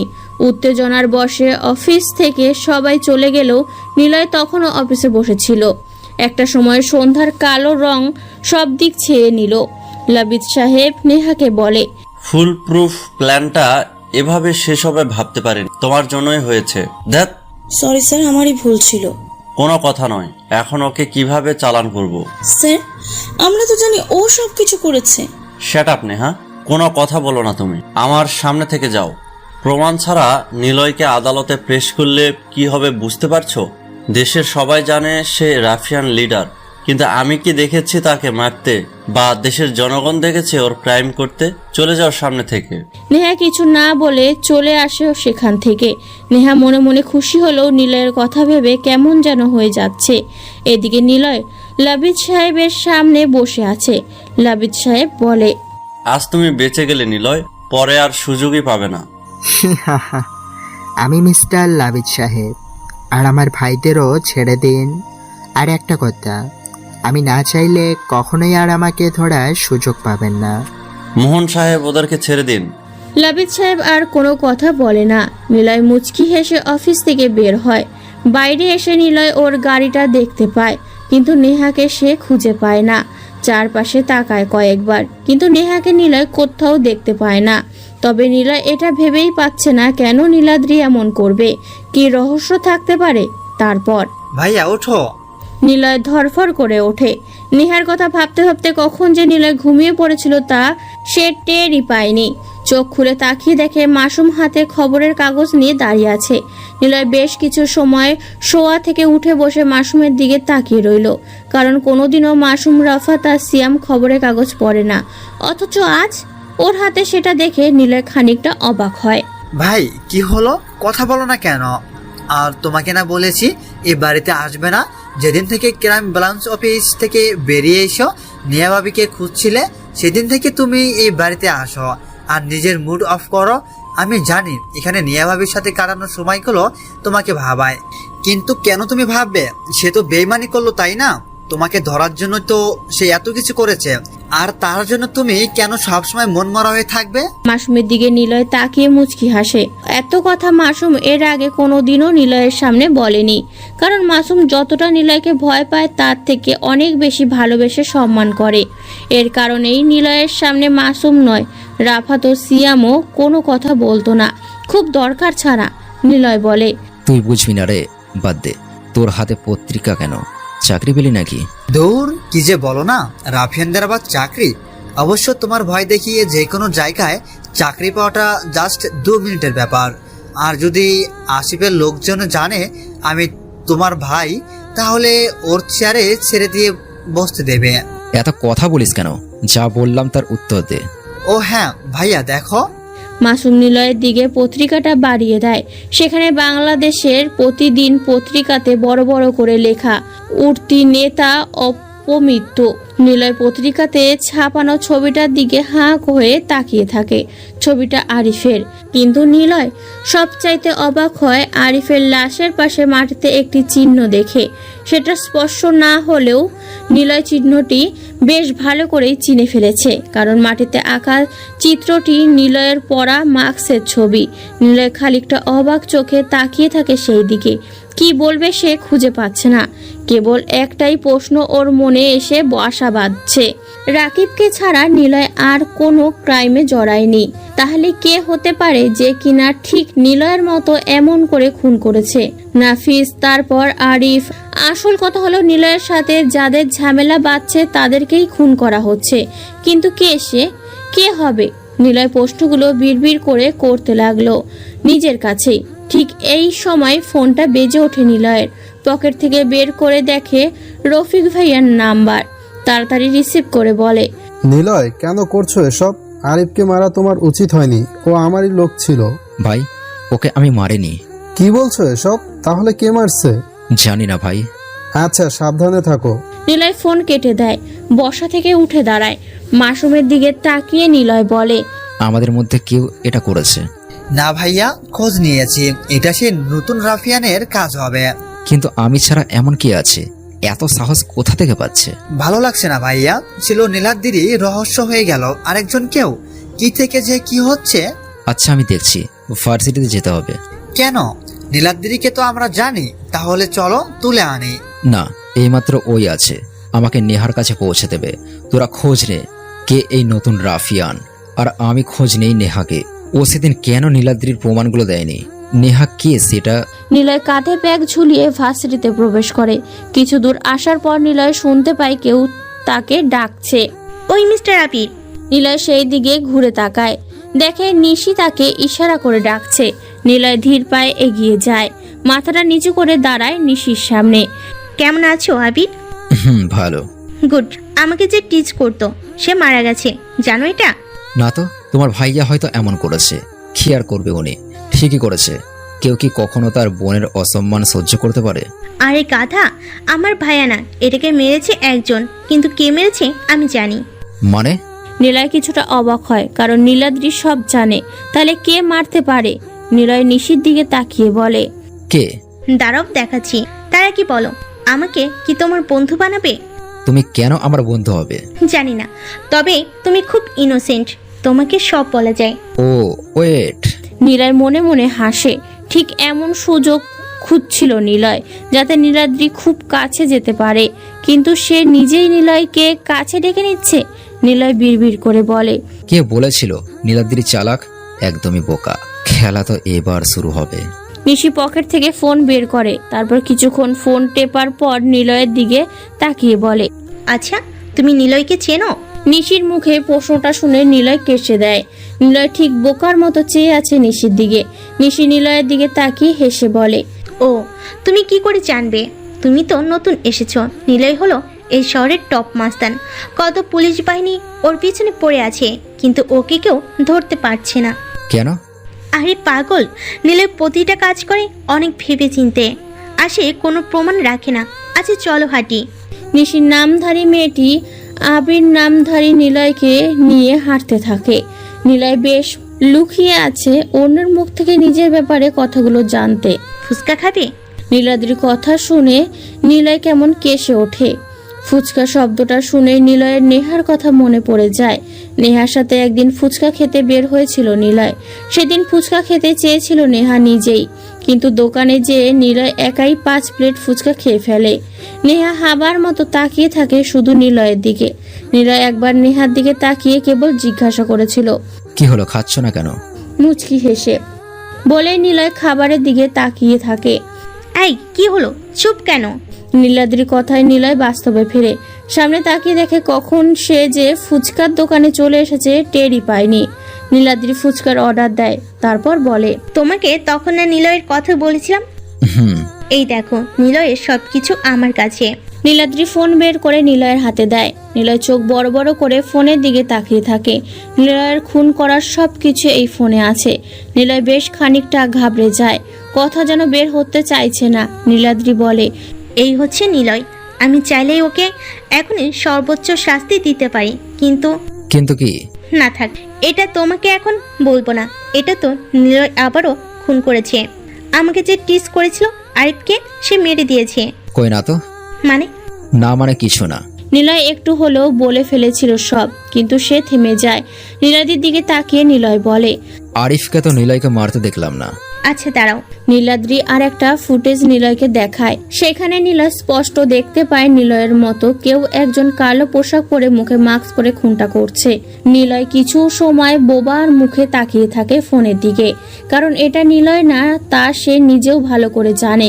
কিন্তু কে সে যে কিনা হুবহু নিলয়ের মতো করে এসব করে বেড়াচ্ছে? তাহলে দেখছো সে আবার খুন করেছে, কিন্তু আমিও দেখতে চাই সে কতদূর এগিয়ে যেতে পারে। কেন? তুমি তো পুলিশকে সব বলে দিলেই পারো। না, বলবো না। আমি চাই সে নিজের এসব পথ ছেড়ে দিক। কিন্তু কেন? কারণটা তোমাকে এখন বলা যাবে না। আরেকটা কথা, তোমাকে দেখতে মাঝে মাঝে একদম নিলয়ের মতো লাগে। তুমি আর নিলয়ের মধ্যে পার্থক্য কি জানো? ও ভয়ঙ্কর আর তুমি ইনোসেন্ট দেখতে। ও। নিলয় চলে আসে। নিলয় এখন কি করবে বুঝতে পারছে না। চারদিকে কেমন যেন সব অন্যরকম লাগতে শুরু করেছে। সবকিছু থাকতো কেমন যেন শূন্য, কেবল নেই। আচ্ছা, নেহা কি আমাকে সত্যি ভালোবাসে? আমি কি তাকে দোষারোপ করব? চাইলে তো নেহাকে এক্ষুনি খুঁজে বের করতে পারবো, কিন্তু কেন করছি না তাকে খোঁজার চেষ্টা?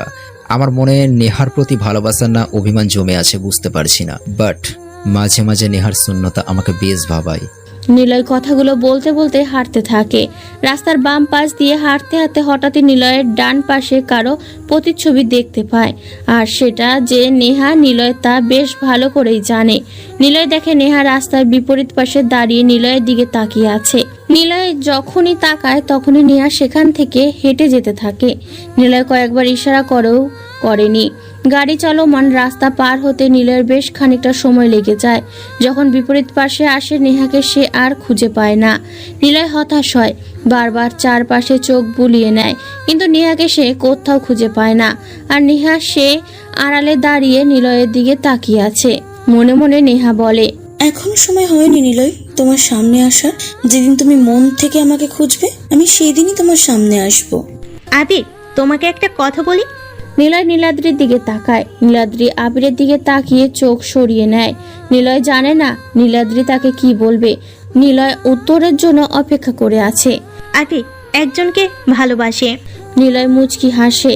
আজ ভালোবাসা দিবস, চারপাশে যেন কেবল নতুনভাবে সেজেছে। কারণটা অবাক করা। ভালোবাসা দিবস ও বসন্ত একসাথে। নিলয় আর নীলাদ্রি পার্কে বসে আছে। নিলয় বলে, তা কে সে? আগে প্রমিস করো কাউকে বলবে না। না। নিলয়কে। মানে রাফিয়ান নিলয়কে। কি? অবাক হচ্ছ? অবাক হওয়ার কথা। আমিও নিজের উপর অবাক হয়েছি। হয়তো ভাবছো ওরকম একটা মানুষকে কিভাবে ভালোবাসলাম। আসলে প্রতিদিন ওর ওপর থিসিস করতে করতে ভালোবেসে ফেলেছি। আমি খোঁজ নিয়ে জেনেছি নিলয় এমনিতেই অনেক ভালো, কেবল মাস্তানি করে বেড়ায়। আর ওর উপর প্রথম থেকেই কেমন যেন দুর্বলতা আসে। যেদিন মিমি আপু আমাকে নিলয়ের সাথে মিট করতে নিয়ে যাবে। ও তুমি তো জানোই না মিমি আপু কে। মিমি নিলয়ের গার্লফ্রেন্ড। ওর তো গার্লফ্রেন্ড আছে তাহলে? আরে কথা, মিমি মানে মিমি আপু, এখন ওর গার্লফ্রেন্ড নেই।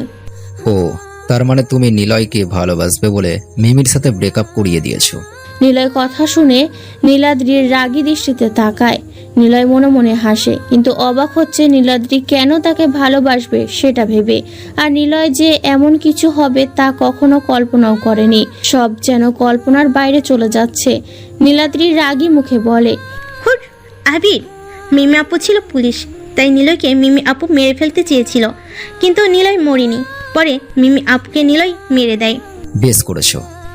তা বেশ করেছে। আমিও ভেবে দেখলাম নিলয় ঠিকই করেছে। মিমি আপু আমার কাজিন হয়েও আমি বলবো ঠিক করেছে নিলয়, কারণ বেইমানি করে মারার কি দরকার ছিল, ভালোবেসে বোঝাতে পারতো। আর আসল কথা, মিমি তো নিলয়কে ভালোই বাসেনি। প্রতিদিন নিলয়কে দেখতাম আমি, ফোনে দেখতাম, সরাসরি দেখতাম, কিন্তু গাধাটা কি করলো, নেহাকে বিয়ে করে ফেলো। এই তুমি নেহাকে চেনো? মানে? না মানে চিনি না। কে নেহা? নেহা হলো নিলয়ের বর্তমান বউ। কি?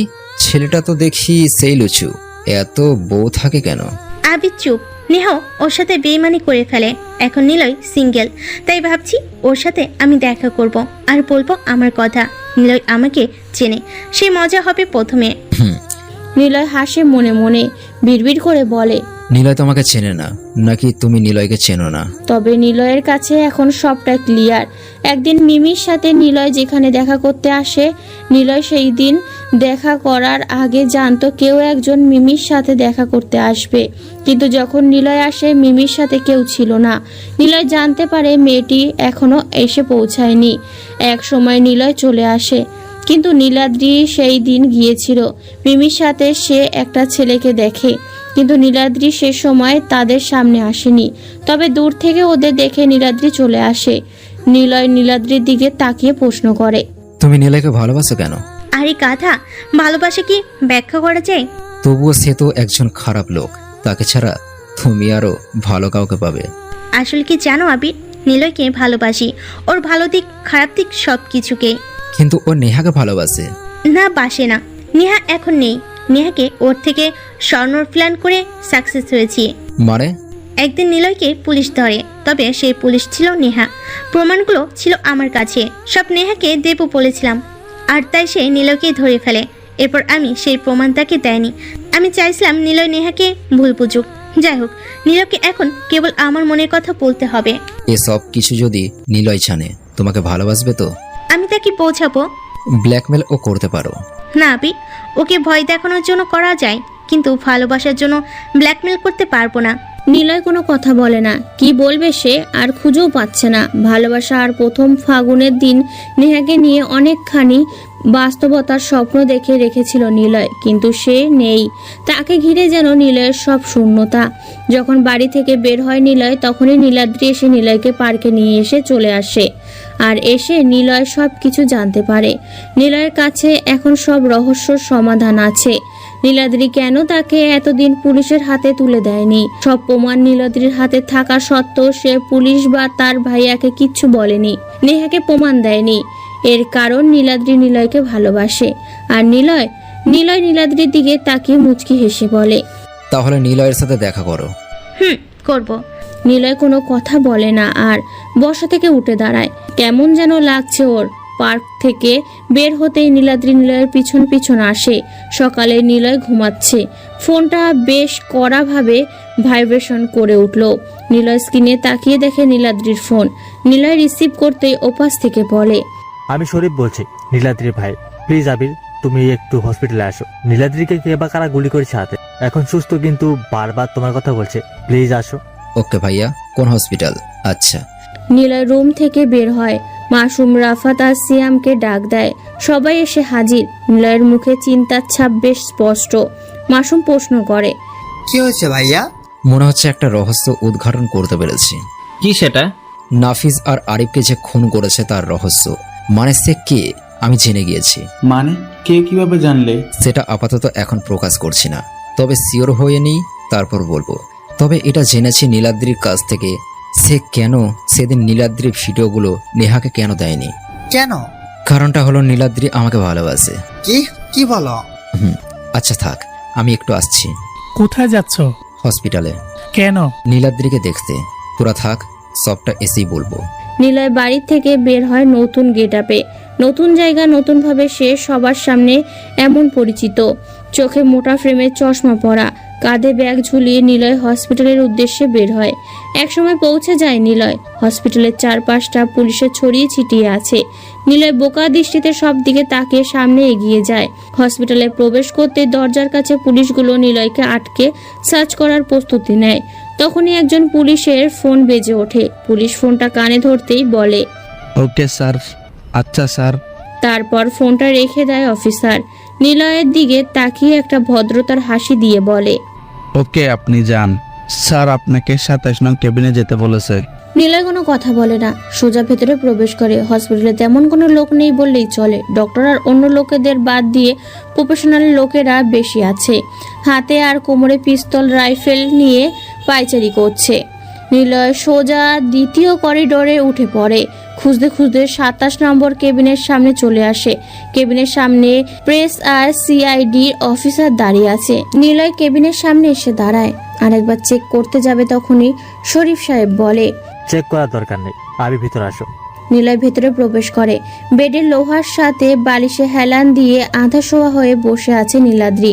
বয়স্ক একজন লোক পাশে বসে আছে চেয়ার নিয়ে। নীলাদ্রির হাত ধরে লোকটা বলছে, তুই একদম চিন্তা করিস না, আমরা সবাই আছি, খুঁজে বের করবো আমরা সবকিছু। কথাটি উনি নীলাদ্রির দিকে তাকিয়েই বলছিল, কিন্তু নীলাদ্রি তাকিয়েছিল সদ্য রুমে প্রবেশ করা মোটা ফ্রেমের চশমা চোখে দেওয়া ছেলেটার দিকে। লোকটা নীলাদ্রির দৃষ্টির খেয়াল করে পেছনে তাকায়, দেখে একটা চিকন হাবাগোবা একটা ছেলে দাঁড়িয়ে আছে। পাশেই শরীফ সাহেব দাঁড়িয়ে বললেন, বাবা, এই হলো আবির, নীলাদ্রির বন্ধু। ও, তুমি সেই আবির? আর বলো না, গুলি লাগার পর থেকে যখন জ্ঞান ফিরে তখন থেকে এই খালি আবির আবির করছে। তুমি আসছো, ভালো হয়েছে। বাবা চলো বাইরে যাই, ওরা কথা বলুক। শরীফ সাহেব নীলাদ্রির দিকে তাকিয়ে মুচকি হাসলো। তারপর তার বাবাকে নিয়ে বাইরে চলে গেলেন। বের হওয়ার আগে শরীফ সাহেব দরজাটা আটকে দিয়ে গেলেন। নিলয় কেবল বোকার মতো সবকিছু দেখতে থাকে। দাঁড়িয়ে কি থাকবে, বসবে না? ও হুম। নিলয় সেই চেয়ারটা টেনে বসে পড়ে। নীলাদ্রি নিলয়ের দিকে তাকিয়ে মুচকি একটা হাসি দেয়। নিলয়ও তার প্রতি উত্তরে হেসে দেয়। নিলয় কিছু বলতে যাবে তার আগেই নীলাদ্রি বলে, আমাকে নিলয় গুলি করেছে। মানে? না মানে নিলয়ের মতোই একজন। নিলয় সেই ড্রেস আপ, কালো মাস্ক। কেবল নিলয়ের মনে একটু মায়া থাকে, আর এই খুনিটার মনে কোনো মায়া নেই। আসলে দুটো কথা বলো, কিছু বোঝার আগেই গুলি চালালো।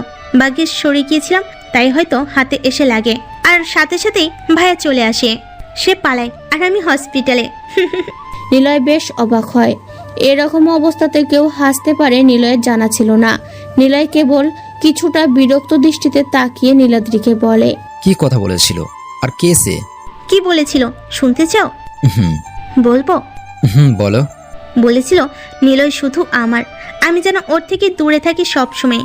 নিলয় চুপ হয়ে যায়। মনে মনে নিলয় যেই সন্দেহটা করছিল ঠিক সেটাই হয়েছে, যা ভাবছিল তাই হয়েছে।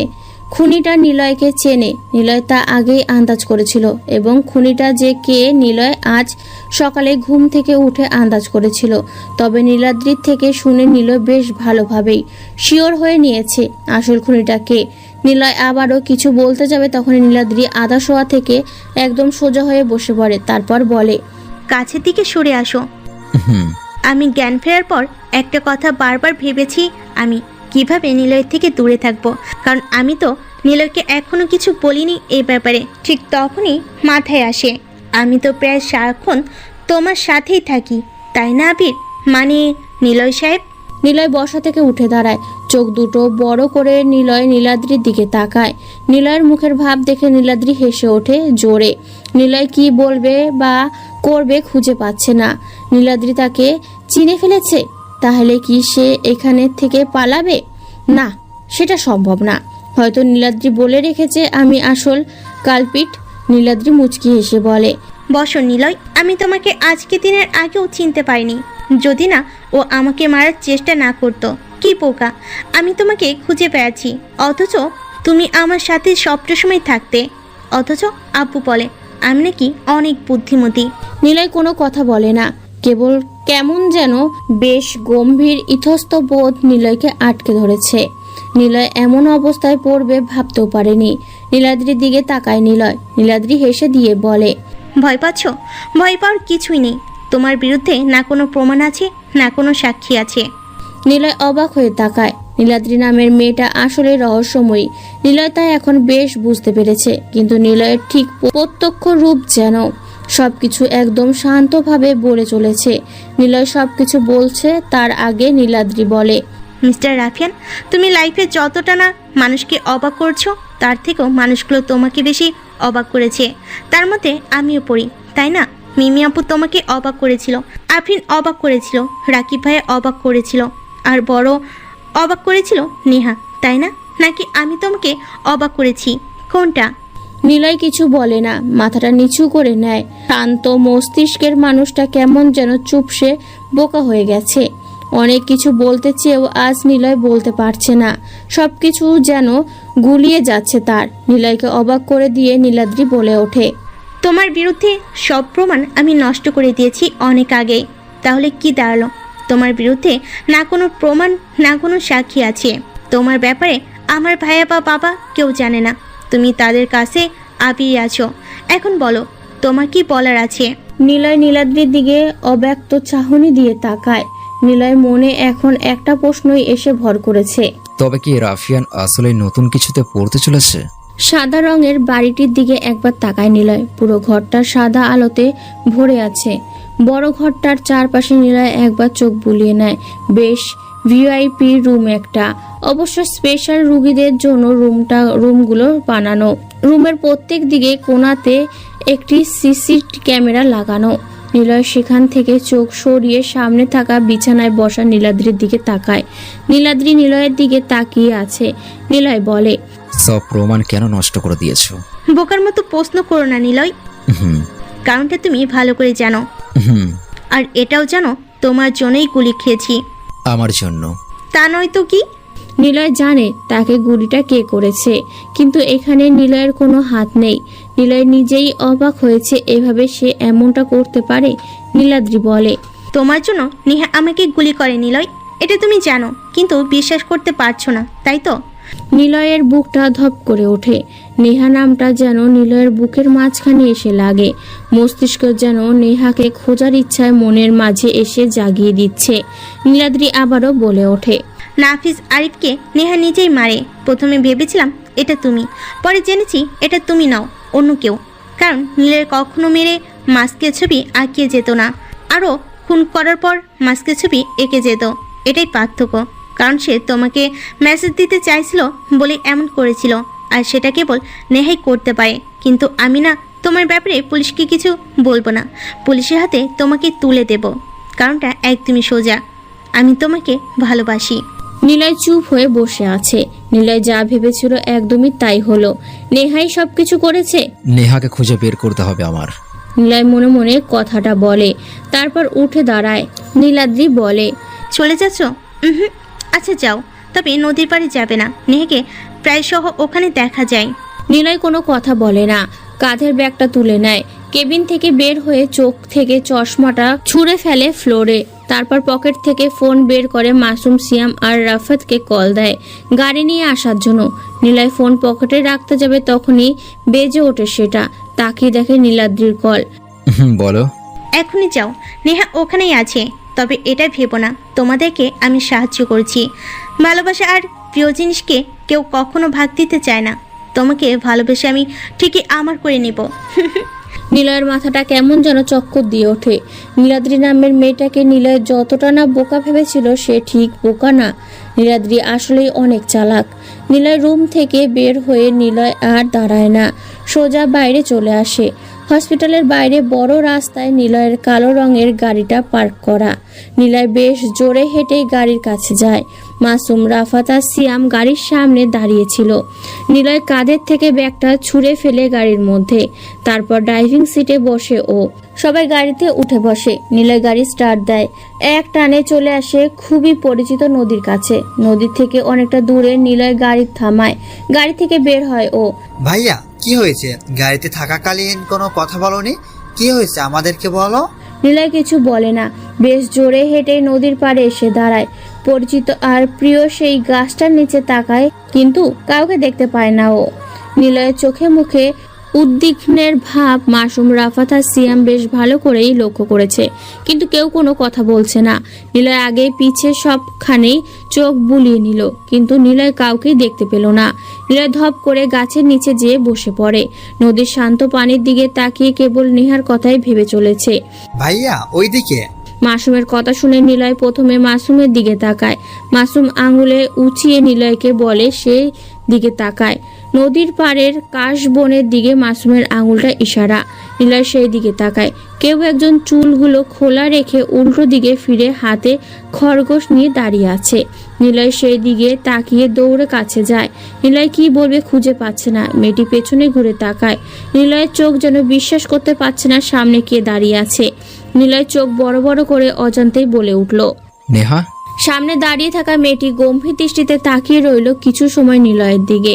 তারপর কখন সে যে কান্না করে দিল মেয়েটি তা বুঝতেও পারেনি। নিলয়ের সামনে দাঁড়িয়ে থাকা মেয়েটি নেহাই। নেহা নিলয়ের দিকে তাকিয়ে দেখে নিলয় কান্না করছে। নিলয় কিছু বলতে যাবে তখন নেহা এসে নিলয়কে জড়িয়ে ধরে। নিলয় কেবল খরগোশ বাচ্চাটার দিকে তাকিয়ে রইল। ঠিক তখনই নিলয়কে অবাক করে দিয়ে বেশ বড় রকমের ঘটনা ঘটে। নেহাকে নিলয় চোখ বন্ধ করে জড়িয়ে নেয়। নেহা নিলয়ের বুকে মাথা রেখে কান্না করছে। নিলয় যখন চোখ খোলে তখন দেখে চারপাশে পুলিশ দাঁড়িয়ে আছে। নিলয় নেহাকে টান দিয়ে ছাড়িয়ে নেয়। অবাক চোখে নিলয় নেহার দিকে তাকিয়ে আছে। নিলয়ের চোখ নেহার প্রতি রাগের প্রতিচ্ছবি আবারও দেখতে পায়। নেহা চোখ নামিয়ে নেয় নিলয়ের থেকে। নিলয় কিছু বলতে যাবে তখনই নিলয় শুনতে পায়, মজার খেলা রাফিয়ান, বুদ্ধিমানদের খেলা রাফিয়ান। মাইন্ড গেম একটা। এই খেলাতে যে যত বেশি মাইন্ড গেম খেলতে পারবে সেই জিতবে। আর আমি কখনো হারতে শিখিনি, তবে এই খেলাতে আমি প্রথম আসতে চাইনি। আমাকে ইনভলভ করেছো তোমরা নিজেরাই। আর এখন এই খেলাতে তোমাদের থেকেও বেশি এগিয়ে, তাই না রাফিয়ান? নিলয় ঘুরে তাকায়। নেহাও সেই দিকে তাকায়। দুজনের চোখ অবাক হয়ে সামনে দাঁড়িয়ে থাকা মানুষটির দিকে তাকিয়ে আছে। সামনে দাঁড়িয়ে থাকা মানুষটি নীলাদ্রি, আর সেই পুলিশ এনে এমন করেছে। নিলয় প্রথমে ভেবেছিল নেহা আবারও তার সাথে এমন করেছে, কিন্তু এখন মনে হচ্ছে নেহা নয়, সবটা নীলাদ্রির প্ল্যান ছিল। নীলাদ্রি বেশ জোরে হেসে ওঠে। নিলয়ের দিকে তাকিয়ে মুচকি হাসি দিয়ে ধীর পায়ে এগিয়ে আসে কাছে। নিলয়ের চারদিকে একবার ঘুরতে ঘুরতে বলে, তুমি জীবনে অনেক অবাক হয়েছো, তাই না? আসলে তোমার মাস্তানির থেকে অবাক হওয়ার বিষয়টা অনেক বেশি। চারপাশে দেখো, পুলিশ পিস্তল তাক করে দাঁড়িয়ে আছে। তুমি চাইলে স্নাইপার ব্যবহার করে কিছু করতে পারবে না। আরে আরে, ওয়েট। নীলাদ্রি নিজের কথা বলে নিজেই থামে। নেহা আর নিলয় কেবল হাবার মতো তাকিয়ে থাকে নীলাদ্রির দিকে। নীলাদ্রি কথা থামিয়ে নিলয়ের হাত ধরে বলে, অফিসার, অ্যারেস্ট হার। নিলয় অবাক হয়ে যায়। নীলাদ্রির দিকে তাকায় নিলয়। নেহা তাকায় নিলয়ের দিকে। নীলাদ্রি হাসে। নিলয় কখনোই ভাবতে পারেনি এমন হবে। পুলিশ নেহার দিকে এগিয়ে আসতেই নিলয় বলে ওঠে, নীলাদ্রি, এসব কি হচ্ছে? কেউ ওর হাতে হাত করা পড়াতে পারবে না। কি করেছে ও? Sorry mister Niloy. আরিফ, নাফিজকে আর আমাকে খুনের চেষ্টা করার অপরাধে ওকে গ্রেপ্তার করা হচ্ছে। প্রমাণার সাক্ষী সবই আছে, মিস নেহা। নেহা নিলয়ের দিকে তাকায়। নেহা মনে মনে ভাবছে, এই বুঝি নিলয় সবকিছু তছনছ করে আমাকে এখান থেকে নিয়ে অনেক দূরে চলে যাবে। কি হলো নিলয়, দাঁড়িয়ে কেন আছো? প্লিজ কিছু করো, আমি তোমার সাথে থাকতে চাই। কিন্তু নিলয় সবকিছু শুনতে পায় না। তবুও নিলয় পকেট থেকে ফোন বের করতেই নীলাদ্রি বলে, কোনো কাজ হবে না মিস্টার রাফিয়ান। নিলয়ের হার্টকে ধরতে আসলাম। সব ব্যবস্থা না করে কি আসা যায়? তোমার লোক এখানে আসার সাথে সাথেই বাঁচতে পারবে না। তুমি যতই চেষ্টা করো না কেন, নেহা আর তোমার হবে না।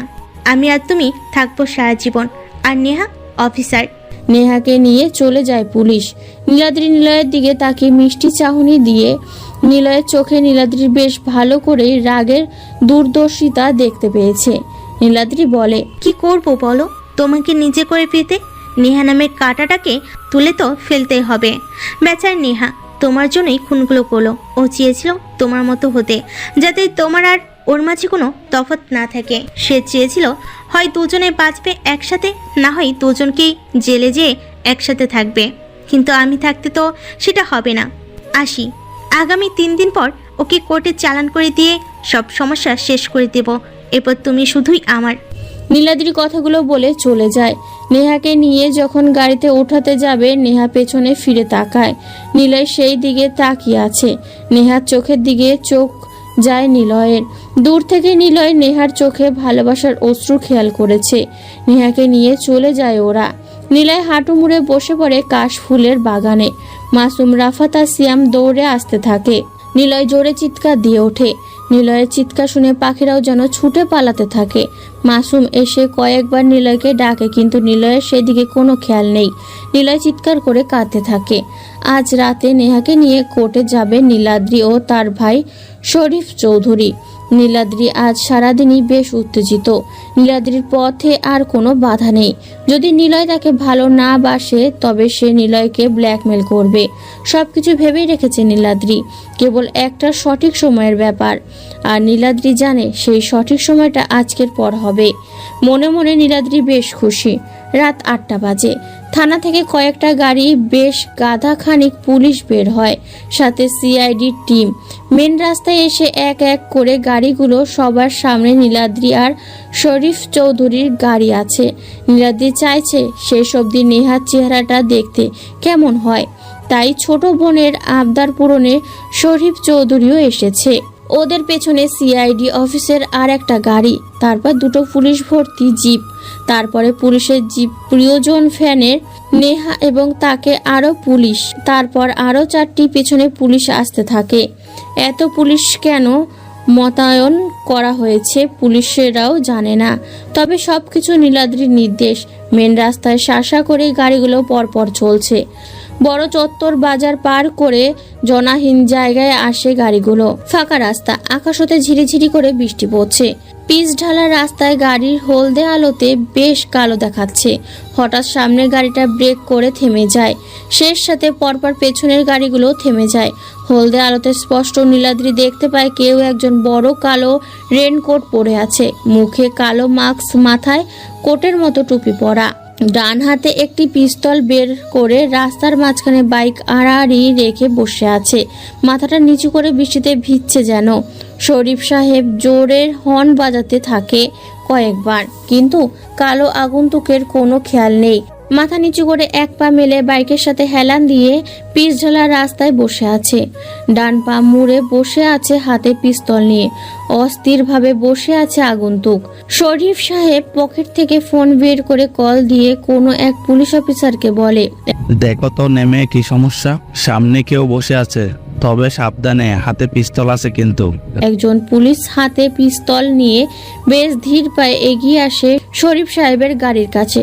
শরীফ সাহেব জানালার কাঁচ খুলে বলে, সাবধানে যাও, আমরা আছি, সোজা করে ধরে নিয়ে আসবে, তারপর বাতরামি বের করছে। অর্ডার প্রাপ্ত পুলিশটি হলো নিলয়কে, যে একদিন চর মেরেছিল সে। শরীফ সাহেব যখনই কথাগুলো বলে জানালার কাঁচ উঠাতে যাবে, তখনই ধপ করে একটা শব্দ হয়। বৃষ্টি তখন বেশ জোরেই নামছে শুরু করেছে প্রকৃতিতে। লাল তাজা রক্তে শরীফ সাহেবের দামি গাড়ির কাছে এসে লাগে। নীলাদ্রি চমকে ওঠে, চিৎকার দিয়ে উঠে বলে, ভাইয়া প্লিজ তুমি বাইরে যেও না প্লিজ। শরীফ সাহেব গাড়ি থেকে নামে। একে একে পেছনে থাকা সব অফিসাররাও গাড়ি থেকে নামে। নীলাদ্রি আর থাকতে না পেরে সেও গাড়ি থেকে নেমে দৌড়ে শরীফ সাহেবের কাছে যেয়ে দাঁড়ায়। তারপর কিছু বোঝার আগেই কোথা থেকে গুলি চলতে শুরু করে দিল, আর সাথে সাথেই সব অফিসার এক এক করে মাটিতে পড়ে যেতে থাকে। কিন্তু গুলি চলার কোনো শব্দ কেউ শুনতে পাচ্ছে না। নীলাদ্রি চিৎকার করতে থাকে। কিছুক্ষণের মধ্যে সব অফিসাররা মাটিতে পড়ে যায়। কারো গুলি লাগে বুকে, কারো কপালে। দুজন মানুষ কেবল গাড়ির সাথে লেপ্টে দাঁড়িয়ে আছে।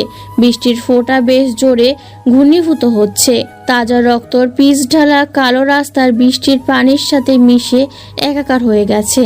যে দুজন মানুষ গাড়ির সাথে সেটে দাঁড়িয়ে আছে তারা হলো নীলাদ্রি আর শরীফ সাহেব। নীলাদ্রির সামনে তাকায়, এখনো সেই আগন্তুক ঠিক আগের মতো করেই বসে আছে। ডান হাতে পিস্তল নিয়ে বাম পা মেলে বাইকের সাথে হেলান দিয়ে মাথা নিচু করে রাস্তার মাটিতে বসে আছে। শরীফ সাহেব চিৎকার দিয়ে বলে, শালা কুত্তার বাচ্চা হারামি, তোর জন্য এসব কিছু হয়েছে। তুই আমাদের অফিসারদের মেরেছিস, তোকে তো আমি। কথাগুলো বলে শরীফ সাহেব কোমর থেকে পিস্তল বের করে এগিয়ে যেতে থাকে। পেছন থেকে নীলাদ্রি বারবার কান্না করে বলতে থাকে, ভাই প্লিজ যেও না, ফিরে। নীলাদ্রির কথা শেষ হয় না। নীলাদ্রির সামনে তার প্রিয় ভাইয়ের লাশ মাটিতে পড়ে যেতে থাকে। নীলাদ্রি কিছু বোঝার আগেই ওর চোখের সামনে ওর ভাইয়ের মাথায় একটা গুলি এসে লাগে, আর তিনি সেখানে লুটিয়ে পড়ে যেতে থাকে। নীলাদ্রি দৌড়ে তার ভাইকে যেয়ে ধরে ফেলে, তারপর চিৎকার করে বলে, ভাইয়া ভাইয়া ভাইয়া। না ভাইয়া, এমন হবে না, তুমি এভাবে যেতে পারো না। কি হয়েছে ভাইয়া তোমার? ভাইয়া। শরীফ সাহেব আর চোখ খোলে না। নীলাদ্রির সামনে তার ভাই মারা যায়। নীলাদ্রি যেন তখন কথা শূন্য হয়ে দিক বেদিক তাকাতে থাকে। চোখের সামনে ভাইয়ের পড়ে থাকা লাশ আর পিস্তল দেখতে পায় ও। পিস্তলটি নীলাদ্রি হাতে নেয়, তারপর জোরে হেঁটে যেতে থাকে সামনে আর বলে ওঠে, আমি জানি তুই নিলয়, এমনটা করবি। আমি ভাবতেই পাইনি তোকে আজ আমি নিজ হাতেই মারবো। কথাগুলো বলেই পিস্তলের ট্রিগারে চাপতে যাবে, তখনই কেউ একজন পেছন থেকে গুলি করে, আর গুলিটা এসে সোজা লাগে নীলাদ্রির বাম পাশে। নীলাদ্রি পড়ে যায়, মাথা ঘুরিয়ে তাকায় পেছনে, দেখে নেহা পিস্তল হাতে দাঁড়িয়ে আছে কিছুটা দূরেই, আর ওর পেছনে মাসুম, রাফাত আর সিয়াম, শেষ সাথে আরও কয়েকজন। নীলাদ্রি সামনে তাকায়, আগন্তুকটি মাথা তোলে, মুখ থেকে মাস্কটা খুলে ফেলে। নীলাদ্রি তাকিয়ে আছে সেই দিকেই। নিলয়ের ইনোসেন্ট মুখটা দেখে নীলাদ্রি কেমন যেন ভয় পায়। নিলয় বসা থেকে উঠে দাঁড়িয়ে গুটি গুটি পায়ে হেঁটে নীলাদ্রির দিকে এগিয়ে আসতে থাকে। নীলাদ্রি ভয়াত্মক দৃষ্টিতে তাকায়। নিলয় খুব কাছে এসে বলে, চেয়েছিলাম সবকিছু ছেড়ে দেব, রাফিয়ান জগৎ থেকে নিজেকে সম্পূর্ণভাবে বের করে নিয়ে ভিতরের নিলয়টাকে নতুনভাবে বাঁচিয়ে রাখবো, কিন্তু সেটা আর হয়নি। চাইলেও আমি তা পারছিলাম না। কোনো না কোনো সমস্যা আসছিলই, কিন্তু আজকের পর থেকে আর কোনো সমস্যা আসবে না। এই বৃষ্টি স্নাত রাতের পর থেকে শুরু হবে নতুন দিন, যেখানে সূর্য হবে নতুন সকালের অতিথি। নিলয় আর কিচ্ছু বলে না। একটা বুলেটের শব্দ বেশ জোরে শোনা যায়, তারপর সবকিছু নীরব নিস্তেজ হয়ে যায়। কেবল শোনা যেতে থাকে বৃষ্টির শব্দ। কয়েকটা গাড়ি যে যার মতো করে পথ খুঁজে নিয়ে চলে যায় তাদের গন্তব্যে, আর একটা বাইক চলতে থাকে নতুন শহরের উদ্দেশ্যে নতুনভাবে বাঁচতে, যার ড্রাইভার আছে নিলয় নামে রাফিয়ান, আর সেই রাফিয়ানকে বেশ শক্ত করে পেছন থেকে আঁকড়ে ধরে বসে আছে আরেকজন রাফিয়ান, যা ড্রাইভারের থাকা রিয়েল রাফিয়ানকে ছেড়ে যেতে পারবে না কখনোই। আর বড্ড ভালোবাসে যে তারা একে অন্যকে, তাই নতুনভাবে বাঁচার জন্য নতুন শহরের উদ্দেশ্যে রাফিয়ান জীবন ছেড়ে নতুন পরিচয়ে বাঁচার স্বাদ নিতে চলেছে দুজন। বৃষ্টি বিলাসী মুসাফির বেশে রাফিয়ান ভালোবাসা যেন এখানেই শুরু।